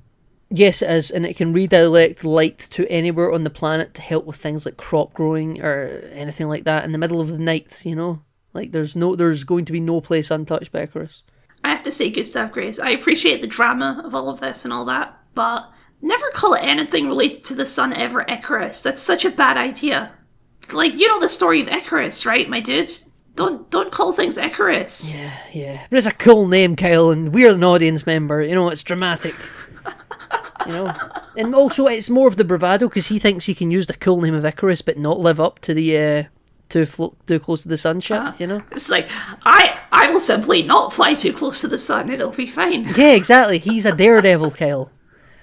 We should say that Jinx and Bond have now hooked up again, like they met down at the bar, and they're talking, and I can't tell, because the Die Another Day motif is playing here. I can't quite tell if it's diegetic or not. I think it might be. In the scene. It's like I playing think in the it is, background. yeah. Interesting. Very good. Is this where Miranda shows up later? No? We talk about the Big Bang Theory? That's before they all go out to see the satellite, yeah. Yeah. But afterwards, Bond and Jinx both do like their separate spy work stuff, so she like sneaks into the facility while he's just sort of goofing around outside. Yes. You're right. I'm sorry, I'm reading around my notes. Jinx ends up being captured. Bond, someone spies him looking in the window, and he has to do some escaping. And this is where he gets rescued by Miranda Frost, by the classic, no one will check if you're making out with someone, that's fine. Well, before we get there, actually, we should note that Zhao and Gustav meet up at this point, before this. And they have a big hug, and they know each other. And Zhao is looking like fucking Doctor Doom from 2004 right now. Yeah, I had Darth Zhao, but I think Doctor Doom is a better call. Yeah, especially if he goes under the dream machine thing, you know. But they hug, and Gustav and Zhao know each other. They know each other really well. They're happy to see each other. And Gustav... Well, they speak to each other in Korean. Yeah, they do. And apparently Gustav is going through the same DNA replacement treatment that Zhao is going through, but like Gustav's further along. He's been going through it for about a year. This is where we find he's a permanent insomniac. This is where the dream machine is actually explained. It keeps him sane. Gustav Graves is Colonel Moon. This is where it's really spelled out for you that Gustav Graves is Moon. Yeah, it's Colonel Moon. Yeah, you're like, right, okay. Nathan, I know we've kind of glossed over this. Is this problematic? I don't know. It's weird. It's weird. I think they're becoming white guys. I think they bog it down so much science, and it's to do with like espionage, and they're still ultimately loyal to their Korean homeland. That I don't think it is. It'd be different if like the plan was to make everyone go through this. But he's like really trying to fake his death, and he's trying to base his whole personality on Bond. I don't have a clue why Zhao's doing it. No, I mean, I guess because like he's a wanted terrorist, so he needs a change of identity. Yeah, I suppose so. That's all it could be, I guess. But this is so Gustav Graves is Colonel Toussaint Zhao, Toussaint Moon, that apparently careered with the hovercraft at the start of the film. You know, shock horror. Big surprise to everyone. Gustav brags to Zhao that Bond has no fucking clue who he really truly is. And then we cut to the I don't think we do the secret makeout scene yet. I think that comes later, because in my notes here we have this is where Jenks is pretending to work for an aerospace magazine, and the Big Bang Theory and the thrust of it comes up, you know? Well, that's because we skipped over the scene where we find out who Gustav Graves really is. Yeah. Going back, we get Jinx is captured. She gets tied to like a laser table. Yeah, she does. Because we're doing Goldfinger shit. We are doing Goldfinger shit. Turned up to an 11, Kyle. Almost parody-like, in my opinion. Miranda Frost, she saves Bond because they just simply have to make out. There's no other options. Yeah, it's the I'm making out in the darkness around the corner, so we're like meant to be hiding right now, so you've spotted us, but like we're just innocently, you know, slacking off right now. You don't need to be more suspicious of us. And also Mr. Hill is uncomfortable with public displays of affection. Yeah, I'm Gustav Graves' personal assistant, very high up in the organisation. You're not going to tell me to leave the area, and he's with me, so it's fine.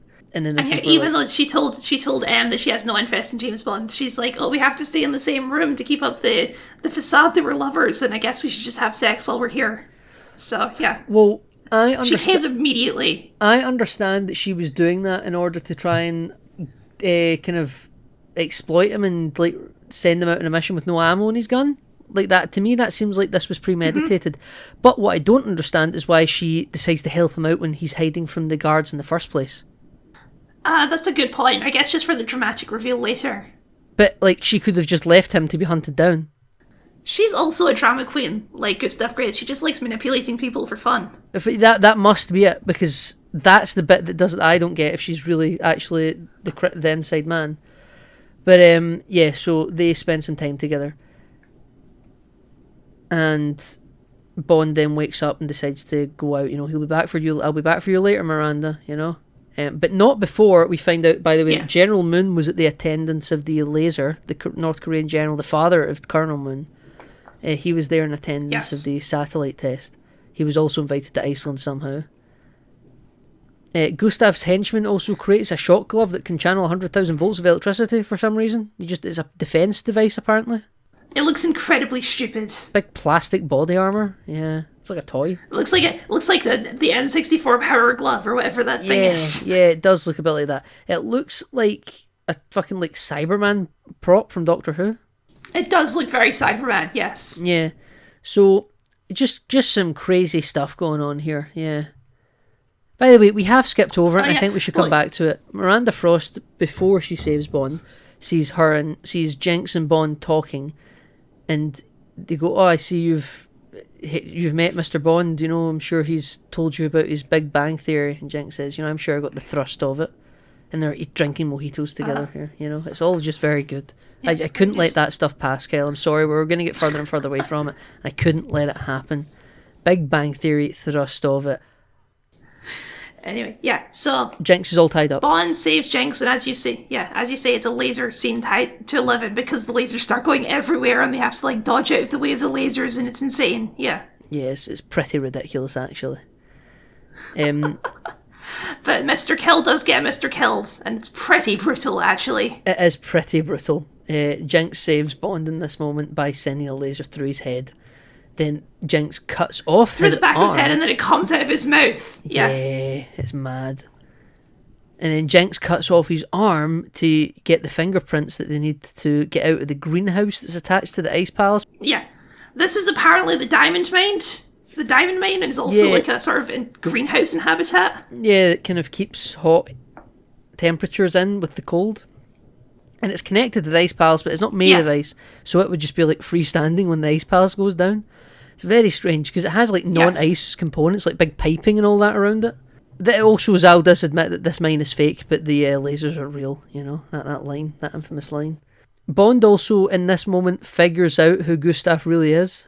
Well, yeah. So Bond sends Jinx to go rescue Miranda. Miranda Frost. Yeah. Well, he goes to confront Gustav Graves, and then he's like, "Oh, Gustav Graves, you're Colonel Moon." And he says, "So you live to die another day." That's the name of the movie, Nathan. It is. They're really always trying to run after that. I thought you died, Mr. Bond, and he says, you know, this is my second life. And Ernst Stanley Blofeld says, you only live twice, Mr. Bond. You know, they're chasing that line forever. I think because I love that. I love the only live twice title inclusion in that film. I think Donald Pleasance is just he couldn't say a bad word. You know, this one not so much though. They're just saying it for the sake of it, really. Now, Colonel... Oh, yeah, so this is the scene where we get the reveal that Miranda Frost is evil, actually. Yeah, so Colonel Moon admits that Gustav Graves is modelled entirely after Bond. That's the whole part. Now, they only met briefly, which is something he admits, but what the hell of a thing to, like, you met someone for 30 seconds, now in my body change, I'm going to model my entire persona after the person that bested me. To be fair, it is like the person who like ruined his life, so you know I can see maybe having a little bit of an obsession. I suppose so. I suppose, yeah. Just one up myself by being the thing that one up me. Maybe okay, whatever. I do like the delivery of this scene though. I don't have the actor's name on the top of my head, but I do like his performance as Gustav Graves. Yeah, he's okay. He's a bit hammy, but I think that is called for, because there's a line here, he's like, well, I modelled the disgusting Gustav Graves after you. Yeah, it's like North Korean communist disgust with the Western lifestyle, isn't it? Like he hates what he's become, but he's doing it for the good of the country by exploiting Western capitalism. Something like that. But yeah, so Miranda Frost shows up and pulls a gun on Gustav Graves and is like, you know, hands up, it's all done. But he isn't worried, and Bond's like, yeah, you're all done, you know, haha, the tables have turned. And then she turns the gun on Bond, and Gustav's like, did you ever find who that traitor was in your organisation? Dun dun dun. Miranda. And Bond immediately just goes to shoot Miranda dead right there and then. But Miranda was so happy that Bond had brought his gun to their bed, you know? And Gustav apparently arranged for Miranda to win that gold medal in Sydney back in the day, and that won her favour with him. Well, thank you for helping me get the gold medal. I'll do anything Something for you like now. that, yeah.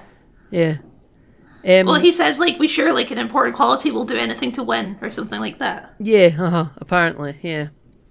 So, Bond is told to, like, drop all his shit, but he still has that, like, glass-cracking hyper ring that Q gave him. Well, Zal comes into the room and he's like, oh, you know, I've met your sparkling personality. And then Zal punches him in the chest. How's that for a punchline? So, quip, Nathan. Yeah, it's just so much. This film has just hypercharged everything, you know? But Bond then uses this opportunity to crack the glass floor they're all standing on, shatter the glass floor as opposed to the ceiling.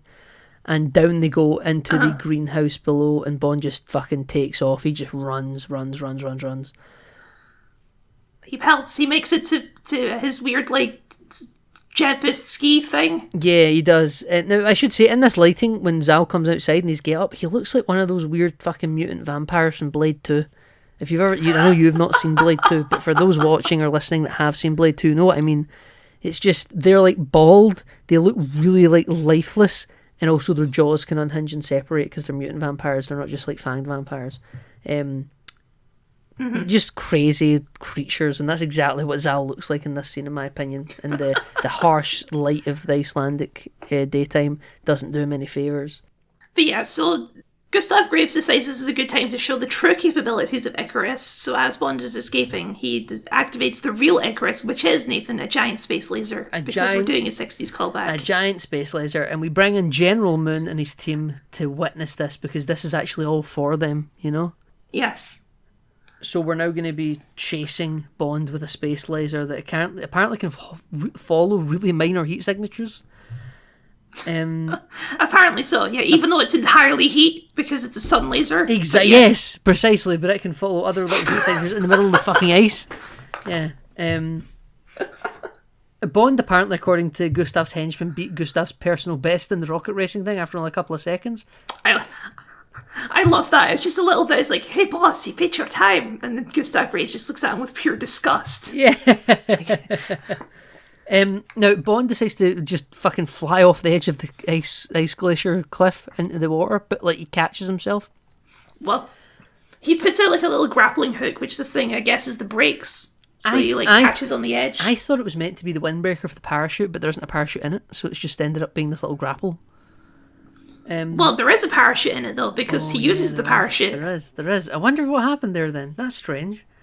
But yeah, so the laser doesn't follow Bond off the cliff. Well, it does. It just starts going extremely slowly for some reason. No, it's off the cliff, so Gustav stops it and then cuts the cliff so that it causes like an avalanche. Yeah, but the whole time he was just having it in auto heat sense follow mode, and it was going pretty fast to keep up with a rocket car, and then just arbitrarily decides to slow down. Then he decides to take over manual control and do the cut along the edge thing.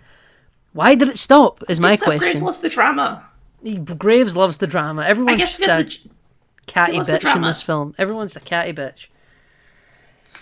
I will say, okay, so Bond, he does this thing where he takes the roof of the car and the parachute to do some parasailing, but there was a shot where when Gustav cuts the cliff where it's just this extremely obvious CGI ice coming down. Yeah, the big ice sludge, yeah. It's like someone took a static shot of an ice cliff and then just CGI'd. It looks like Scooby-Doo, where there's a piece of the terrain that's different. Yeah, that's quite funny. I'd never actually considered this is the most infamous scene in the movie, probably, where Bond is parasailing away from the laser. Because it is extremely goofy. I'm not going to deny that. It is very goofy. I honestly don't think this movie goes too over the lines too much, but that is one point where it's okay, this is some Roger Moore shit right here. This is some Roger Moore shit, yeah. Absolutely it is. This is the little helicopter. This is the little jet plane saying, fill her up, please, you know? Yeah.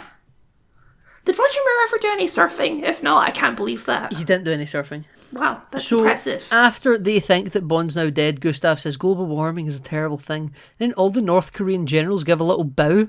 I'm like, are they based? The North Korean generals believe in climate change? Good. Are they bowing out of respect? Work together on climate change, Nathan. Are they bowing out of respect for the warrior that is James Bond, or are they bowing because it's a good quip because they're all evil, or do they agree with climate change? It's one of many things. Do they agree with climate change? They're bowing because they're yes, climate change, we will harness it to our advantage because we're evil. Yeah. Yeah, no, or are they just actually they're oh no, this is a tragic thing that's happened. Yeah, we should save the world. But yeah, so Bond, he makes it back to his spy car, which is still invisible. He gets in, but then, a dumbass, he's parked in the middle of the road, so a snowmobile just drives right into the car. Yeah, you're right. So yeah, he is revealed, and he's trying to rescue Jinx, who's been trapped in the hotel, and they're going to melt the hotel so that she has a tragic drowning accident. Yes, a tragic drowning accident, because global warming is a terrible thing, Kyle. Yeah. But then, Nathan, we get what a scene which I genuinely love, and I don't care how silly it is. We have the spy car off, which I just think is so fun. Yeah, well, one of these spy cars was set up at the start of the film in Colonel Moon's DMZ base, and I call this Chekhov's spy car. Yeah, I don't know who invented the spy car. This is back to Spectre doing tech support. Yeah, exactly. Yeah, they send the spy car out to them. Yeah, well, this has got like a we big have a spy car off. a big war machine turret on the back left, like something Rhodey has on him. Yes. It's got heat-seeking missiles. It's got other heat-seeking missiles that come out the side, or maybe they don't track. Maybe that's what makes them different. It's got heat vision on it as well, because it can see the vanish invisible. And they're It's just equally as bulletproof as Bond's car. equally, Yeah. but though it doesn't have a roof, crucially. Yes. They Seems like a fatal error to me. but- Yeah, well, Zhao has little goggles on, and he flips Bond's spy car upside down, but it's still skidding along the ice. Then Bond uses his ejector seat, and the pressure of the ejector seat sort of flips his car back around the right way, and his roof can retract, so he can put his roof back on after the ejection has happened. I don't think an ejector It's seat so is the power to smooth. I flip love a it. car. But okay, we're doing that. Q again. builds them to last, okay? Q builds them to last. Yeah. Apart from in every other Bond movie where they've not lasted. I really love just the look of the little pop-up machine guns. I don't know why. It's always stuck with me that they come out of the bonnet. The little things, the little tracking machine guns. I just think they're cool. Oh yeah, they are cool. I would never dare say that they're not cool. They are cool as a spy car can be. Because, yeah, there's moments where, like, he shoots the rockets and then the little machine guns come up and they shoot the rockets out of the sky. Yeah, there's a lot of backwards driving and stuff like that, and the rims are spinning different directions from the tires. It's all good fun. It really looks like a fight where And the they're- ice is really a hindrance. But we're going to take this drive inside, aren't we? Yeah, so, yeah. They've blasted the hotel with the laser. They do turn it off again, so they're just sort of, like, starting the melting process. They don't leave it on. Like all good Bond villains, you want it to be slow, a slow death. Yeah. Yeah, so you cut to Jinx sort of drowning in the room, trying and failing to, like, get the door open. Yeah, they do. That does happen. Like, she's just unconscious at this point, whilst Bond and Zhao are just having a Mario Kart race around the fucking staircases that are wide enough for these two cars, and have the supporting strength in a nice palace mind to hold up all this weight. Yeah. For some reason, they decided to build this hotel like a multi-story car park. Yeah, well, when we crash the car through the glass into Bond's bedroom, because in this advanced...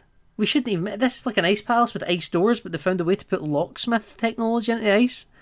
Yeah, no, there's like electronics running through the ice somehow. Yeah. Yeah, exactly. Oh, also Bond manages to trick Zhao into driving off the edge into the pool. Into the flooded concierge section, yeah, and then they end up dropping like a big chandelier. down top of Zhao, and he screams and looks at it as it falls down, and then all the ice water turns to red. F Zhao. Yeah, F Zhao. You put up a good fight. Yeah, no one can take that away from you. No one can take that away from you, Zhao. You are a good Bond henchman to the last. Yeah, how's that for a punchline indeed? Now, Bond takes Jinx to Gustav's greenhouse to save her life with the hot water, because the heat will bring her back. Yeah, because it's hypothermia. Yeah. Because now we're considering hypothermia, even though there was a scene earlier where Bond dived underneath the ice and we didn't even think about hypothermia. Yeah, well, that's because he was awake and alert and in mission mode, you know? That's how that You works. could just fight off hypothermia. Well, he knew he was only going to be in there for a few seconds in order to get to the greenhouse water, apparently. Because the greenhouse water will be nice and warm. Fine, okay. And it mixes Sure. with the cold water. That makes perfect sense, Nathan. It Don't does. worry about It does, because he goes in through a hole in the ice and then pops up inside the greenhouse, which apparently is the same warm water he Because, uses yeah. for Jinx. And is apparently also built over the lake. Yes, that is I also guess. true. That is also what's happening right now. Sure. Okay, I see no problems with this. This is it's all coming up Bond here. So Jinx is alive. Bond is alive. Gustav and the North Korean generals have left. We see their plane leave, and we now jump to a US command bunker in the DMZ in the South Korean side. The North Koreans, Kyle, are gearing up for war. Is where we're at right now. General Moon has been arrested by Very North disappointingly, Korean hardliners, and Icarus is going to be used to destroy the Very minefield. disappointingly, we do not get a Jack Wade cameo in this scene. This is where you'd put him in his little Hawaiian shirt, but it wasn't meant to be. The tensions are too high, Kyle. He's off with J.W. Pepper, right? No, instead we get Falco, who's Falco. an American asshole guy. Yeah, that's the thing. Jack Wade's too nice. He's too much of a field agent. We need a suit type that like wouldn't be caught dead on mission with Bond, you know? I know this actor, by the way. He's like an American, that guy. Yeah, he isn't that guy. I don't know where I know him from, but I do recognise him from Neither do stuff. I. Listen, if I'd done my research, I would have looked into it, and I didn't. But I know he's a that guy face. But yeah, so he's like, you know, we're preparing for war. We're not going to take first strike, but the second anyone crosses the 38th parallel, we're hitting them hard. That's the plan. We're here to make sure things don't escalate. We're not here to ensure that they escalate, even though M thinks it'd be prudent to send 007 across the border, which is exactly what he's going to do. But do you think Falco's going to let this be left up to the British, Kyle? No, of course he's not. This is an American. He is sending Jinx along with him, you know? Yep. So... Which is convenient, because she's the female lead of the movie. Which is very convenient. She's female. This is like Christmas Jones being there in the King oil pipeline place for some reason. Yeah. I mean, this makes a little bit more sense, this makes because in that movie it's just like, well, she's here. Yeah, this makes much more sense because she was actually an NSA agent on task to find out more about Graves. This is also her assignment, you know? M sort of implies that they would have known Miranda Frost was a spy if anyone had noticed that she was in the same fencing team as Gustave. But she sort of implies it's the... Yeah, I don't know. This seems like really deflecting blame. Yeah, I don't know if this is really Falco's fault. I know he's an asshole, but yeah. because, like... she implies that it's the Americans to blame, but is it? This is your team. It's like public information. It's which your fucking agent. fencing It's team your she's responsibility. on. Yeah, completely. Sorry, Judi Dench, but you fucked this, in my opinion. Not a resigning matter, but you should have it as a self-reflecting point. I mean, you're still right about Bond not being a traitor. The Americans are still wrong about that. Yeah. Because, by the way, we're going to see a pattern with Judi Dench not noticing the flaws of females working on her team when we get to the next Bond movie in this series, right? Oh, okay. She just believes in women too much. She's too much of a feminist. She's too much of a we can do it feminist, exactly. Even if all the women are corrupt. You're not interested in sleeping with James Bond. You're in. You're in. You're in. There aren't enough of me around here. I've got my fucking secretary that's just got the hots for him for the past 40 years. Yeah. General Moon was arrested, but he has been brought along on this plane ride because Gustave decides that he can't control Icarus from the ground. Why would he want to do that? He's got to take his massive spy plane, his Air Force One equivalent, with a glass front on up into the sky and control Icarus from above. I don't know why he wants to do that. He could easily be shot down by anti-air, but no. We're just not going to because he likes the drama, Nathan. Yeah, he also asks his little henchman guy to like make him like to finish it because he's like, this is still a suitcase. This is not ergonomic. So yeah, I need to control it via my electric power glove. Yeah. But yeah, so it's a multi-pronged attack. So yeah, Bond and Jenks go into these little like open top little drone plane things. Yes. Meanwhile, the Americans shoot a missile at Icarus. Yes, and then Icarus can destroy automatically any incoming fire, which, you know, very good, an automated destruct. But then if Icarus is currently being used to destroy the mines on the parallel, would it not have to stop shooting? Exactly what I was thinking, yeah. Yeah. Just, how about this? Shoot two missiles at it from opposite directions. Exactly, yeah. Overwhelming force. Shoot everything you've got at it, frankly, because this is going to come down to probably nuclear conflict at one point, you know? North Koreans don't have nukes, but they have a space laser.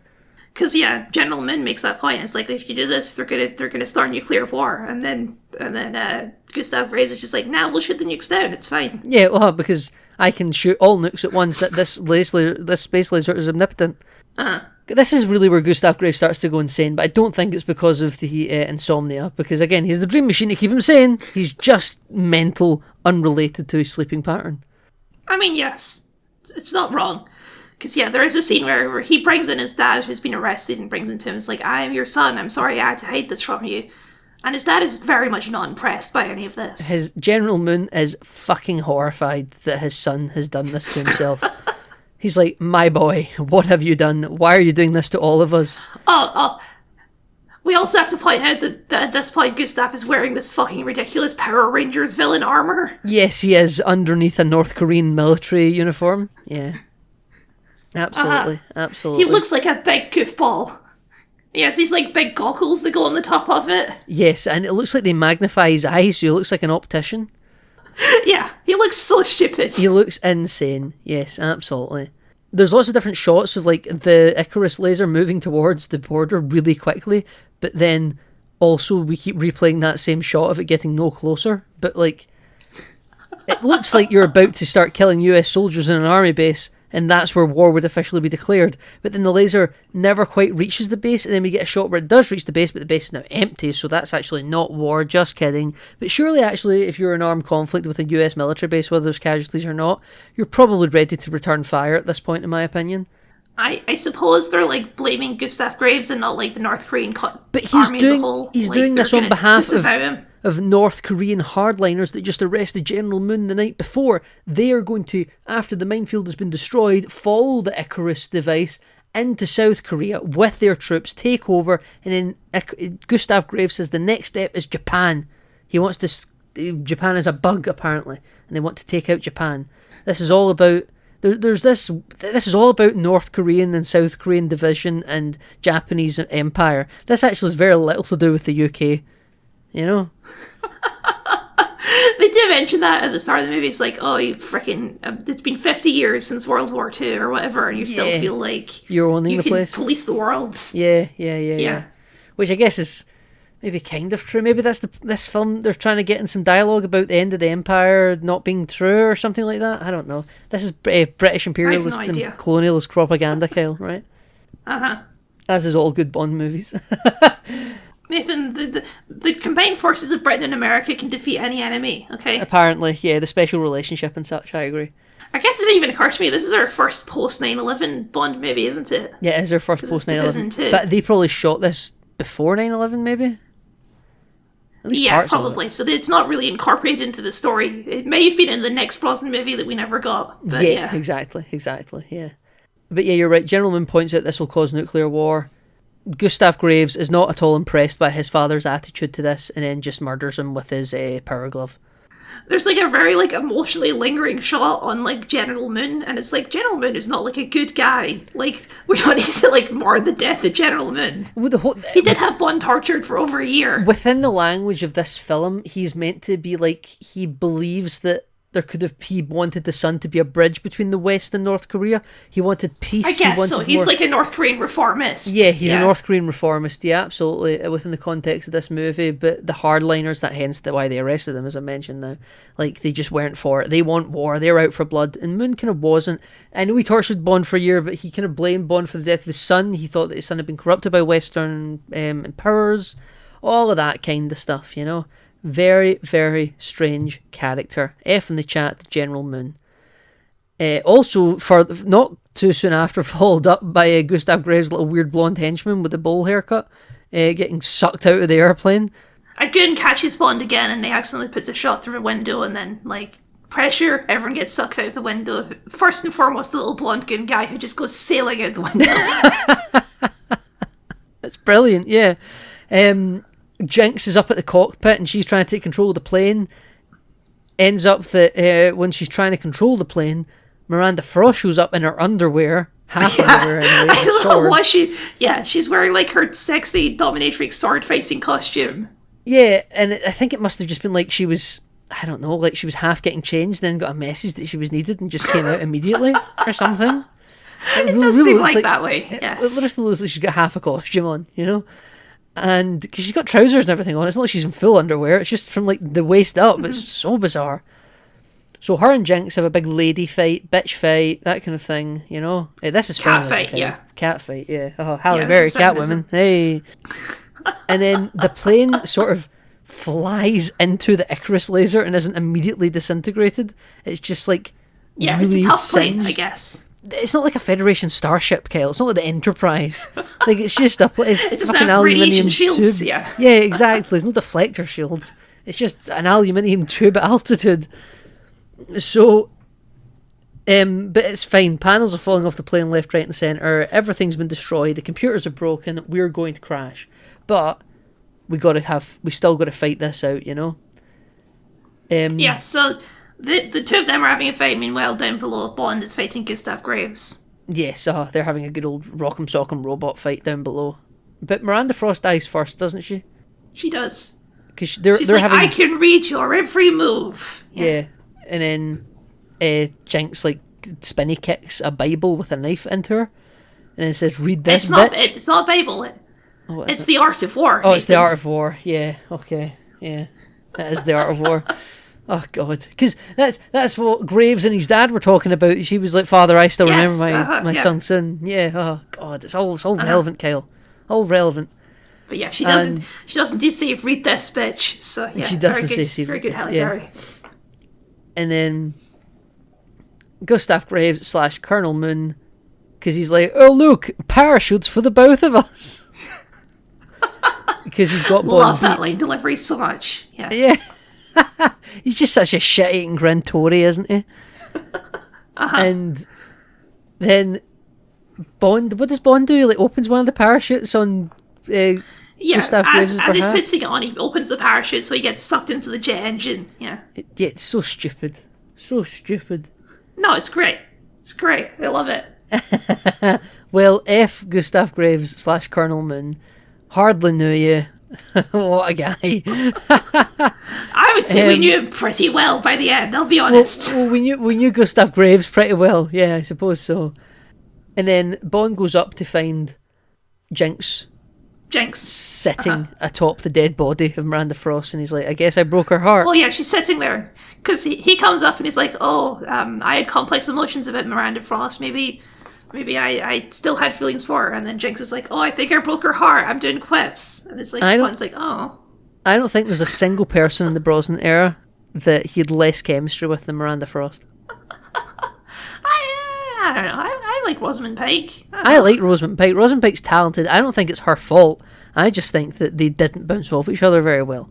I can see his chemistry with Michelle Yeoh, with Electra King, with Halle Berry, with the lady, what's her face?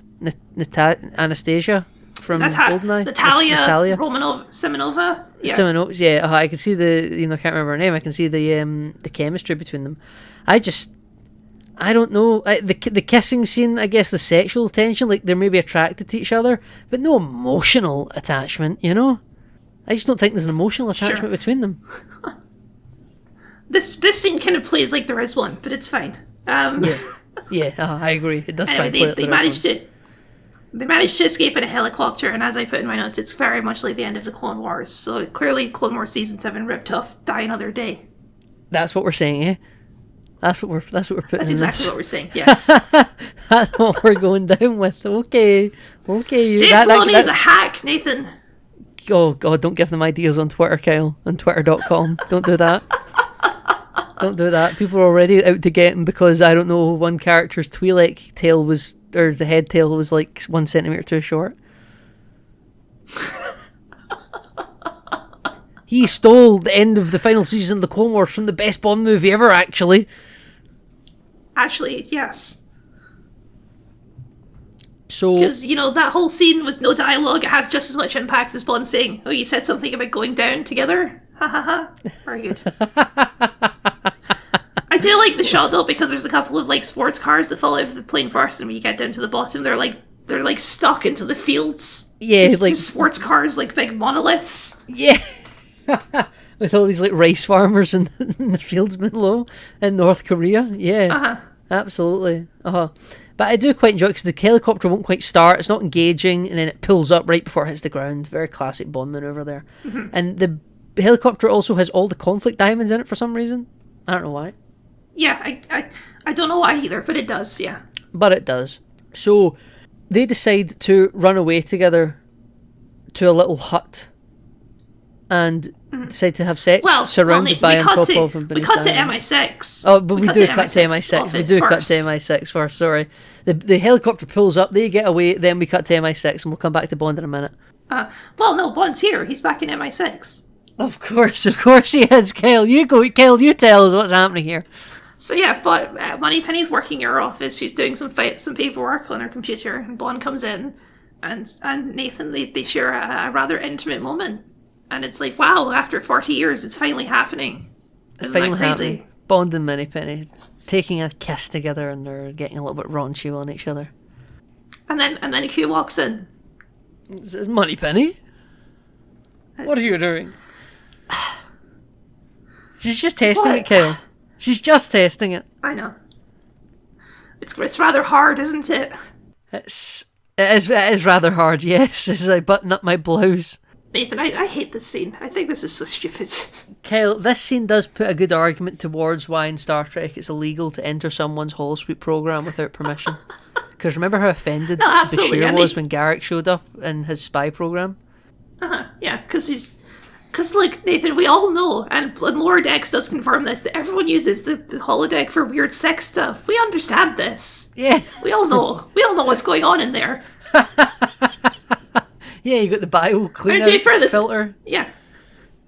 This is the thing that, like, Quark explicitly says in the earlier seasons of Deep Space Nine. It's like, yeah, I've got some weird sex programs. Yeah, sure. I got the Vulcan slave girl program. Yeah. God, it's really weird, isn't it? Yeah. But in this, it's just, we don't have legislation against that yet, Kyle, in this country. It's a pretty kind of libertarian hellscape for virtual reality sex programs at the moment. But yeah, I'll also say it doesn't make any sense because, like, she would see Bond doing this, but she wouldn't, like, feel it. Like, Bond can't be the one who was unbuttoning her shirt. She was just unbuttoning her own shirt, Nathan. Yeah, well, Kyle, she was getting into it. She was. Yeah, I guess she was just gonna have some fun by herself in the middle of that open room, which anyone can walk into at any time. Kyle, what the fuck are you doing, Moneypenny? Kyle, what you should note, she's doing this on top of, like, a podium in the middle of this room that I think is meant to be like a circular holodeck panel, and Q has in fact found out how to create hard light. And it's not a holodeck that's like a hologrid in this cubed room, it's actually a sphere. It's a hollow sphere. I guess we do see Bond sitting at his desk when we see there the first time, so that doesn't make any sense either, unless it is actually a full-on hard light program. I'm telling you, Q's perfected hard light and deepfake technology. Okay, fine. Moneypenny has been able to, like... I don't like this scene. Did Q create the sex program? Like, is this like a role anyone can step into? M's secretary to be accosted by James Bond? I guess also, it does imply that, like, Q has also invented, like, lifelike AI. That's what I'm saying, he perfected deepfake technology, yeah. But, like, you know, like in a holodeck program, you get, like, pre-assigned roles to play. Is this Q's, like, M's secretary sex program where he gets to be Moneypenny and then get accosted by Bond? You know what? It's a training simulation that M set up for so that they don't get seduced by James Bond. Yeah, it's a sexual predator prevention program.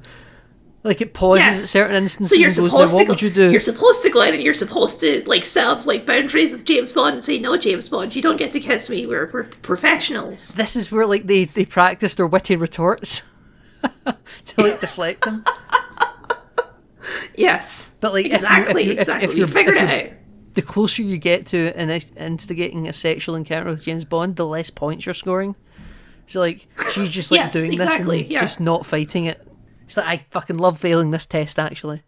It's a hard test, you know what I say? No, yeah, it is quite hard, isn't it? Yeah. So you don't like this scene. You think that Samantha Bond's Moneypenny is completely reduced to atoms in this film. She's barely in it, to be fair. She's not in this film very much. I know. This is her only scene in the movie besides being shot in the head in the other VR scene. No. She's in the film earlier when Charles walks into the meeting between M and Falco on the screen, where, like, she's listening into the meeting and Charles, like, "Anything on the radio, Moneypenny? You're listening in." She's like, "Oh, just a storm warning." Oh, I missed that entirely. Yeah. Yeah, no, she does have a little actual scene before this in the film that's not VR.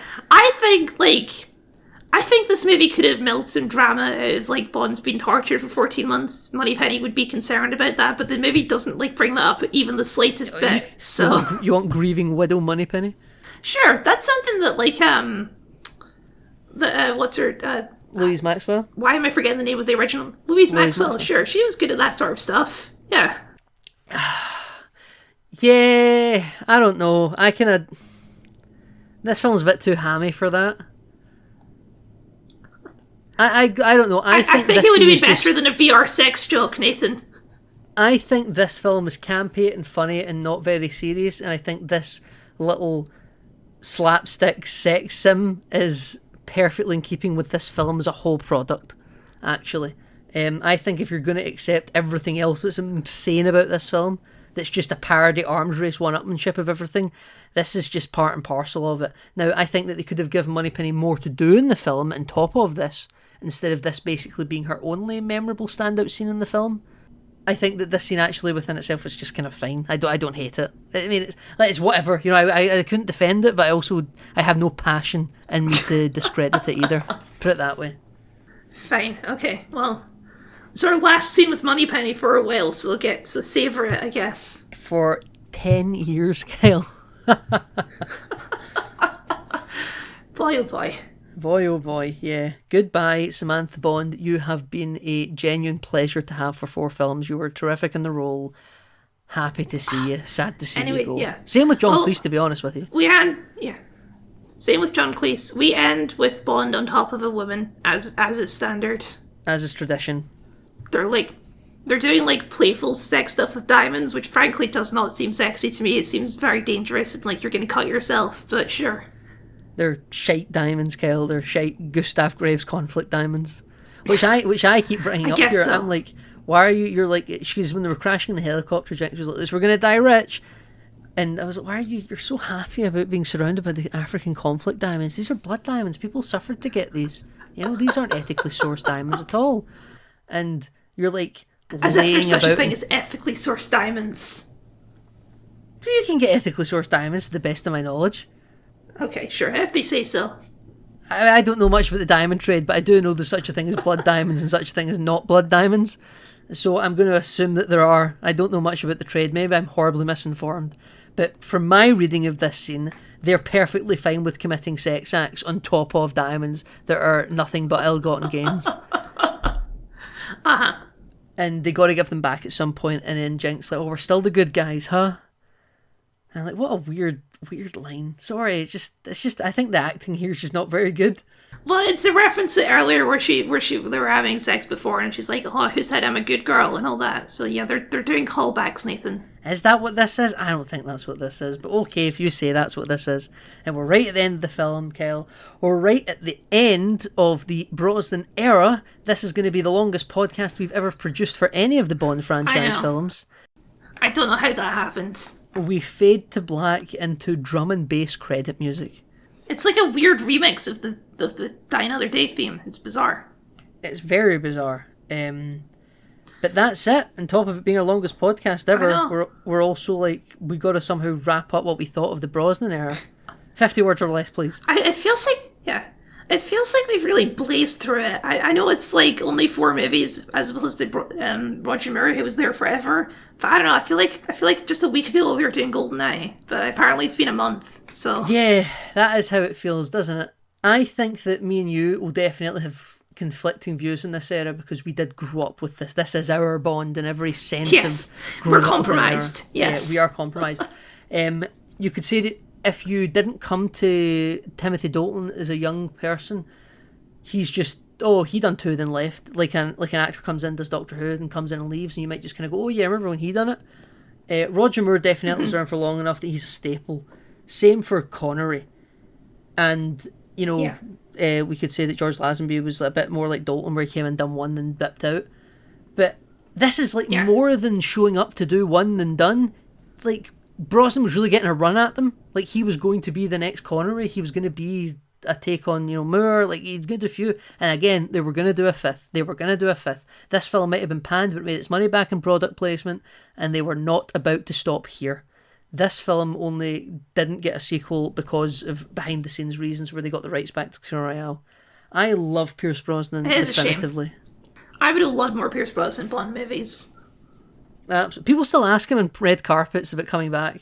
I like Brosnan. I just like the whole cast. I like the whole supporting cast of this era. I like the Moneypenny. I like the Q. I like the M. I think it's just a really good team, Yeah, they really struck gold with like a fleshed out universe in this era of Bond. And I'm not saying that we don't get that with the Craig era, but just this is the first time that they've really, really got like a full cast of characters, but I don't think I dislike anyone. And I remember everyone's names. I would even like it. I like Charles. He doesn't do much, but he's always there. You know, he's always good old reliable Charles. I like Charles. Because Tanner's just such a fucking nothing in this. Bill Tanner. He's just kind of there a little bit. But I think Charles is really good, actually. I really like him. He's got that deep voice, and he's very smart, very turned out. He just looks nice, you know. He's competing with Bond on the fashion front, you know. Yeah. In another world, I actually think that actor would have been quite a good James Bond. Oh yeah, for sure. And it's slightly more progressive 90s, sure, yeah. Yeah, exactly, right? But this is what we got. This is all she wrote. And it's been great. I don't know, even Die Another Day, which people always critically pan as like the worst Bond movie ever, it is entertaining. There's a lot going on. I actually think during the course of this podcast, I've discovered some more thoughts about it that I didn't put in my notes necessarily, about it just being constant one-upmanship across the board. Definitely an easier watch. Brosnan is always so fun in these movies. He's always so good. Yeah, he really is. I think even in a silly movie like this, he can still carry the drama. Yes, he can. He absolutely can. I know that I know that there are certain Bond movies in this watch along that we're doing that I'm probably never going to watch again, or when I do, it's not going to be for the foreseeable future. But I pull out the Brosnan movies every couple of years to give them a little rewatch. Not like fucking like a calendar and a clock where like, oh, it's been 2 years, time to do it. But on a semi-frequent basis, I will watch the Brosnan era films again. Same with the Craigs, but actually to a lesser extent. But these ones always, I love these films. And yeah, as you say, we're compromised. And maybe they're terrible, but we can't see it. But that's fine. We will live in our delusions, okay? We do live in our delusions, just like Moneypenny. Although I will not accept Tomorrow Never Dies being a bad movie. Tomorrow Never Dies is great, and I'll die on that hill. Oh, yeah, I also agree with you. Tomorrow Never Dies is an amazing Bond film, up there with GoldenEye, and I'll thank you never to speak a bad word about it ever. But yes, well, it is the end of an era, the beginning of a new one, because next week we'll be doing Casino Royale. Nathan, where can the people find you online? Okay, the people, as always, can find me online on places like Twitter, Blue Sky, and Threads. I'm also running our Twitter account for @NameNoteIncluded, where we post podcast episodes on a somewhat infrequent basis when we're getting some traction over there. Also, as I'm sure Kyle's about to plug, you will find me in his comment sections from time to time. Always a pleasure to do this with you, Kyle. Yes, and of course you can find me at Kyle the Scott on YouTube, where I do video essays and game critiques. I'm also on Blue Sky sometimes. If you just can't get enough of us, then you can find our entire backlog, where we've been through all of the Snyderverse movies, all of the X-Verse movies, almost all of the James Bond movies. We're running out of James Bond. Nearly there. And you can check all of that out on our YouTube channel or on Spotify or on all other podcast platforms. And thank you very much for listening, and we will see you next time for Casino Royale.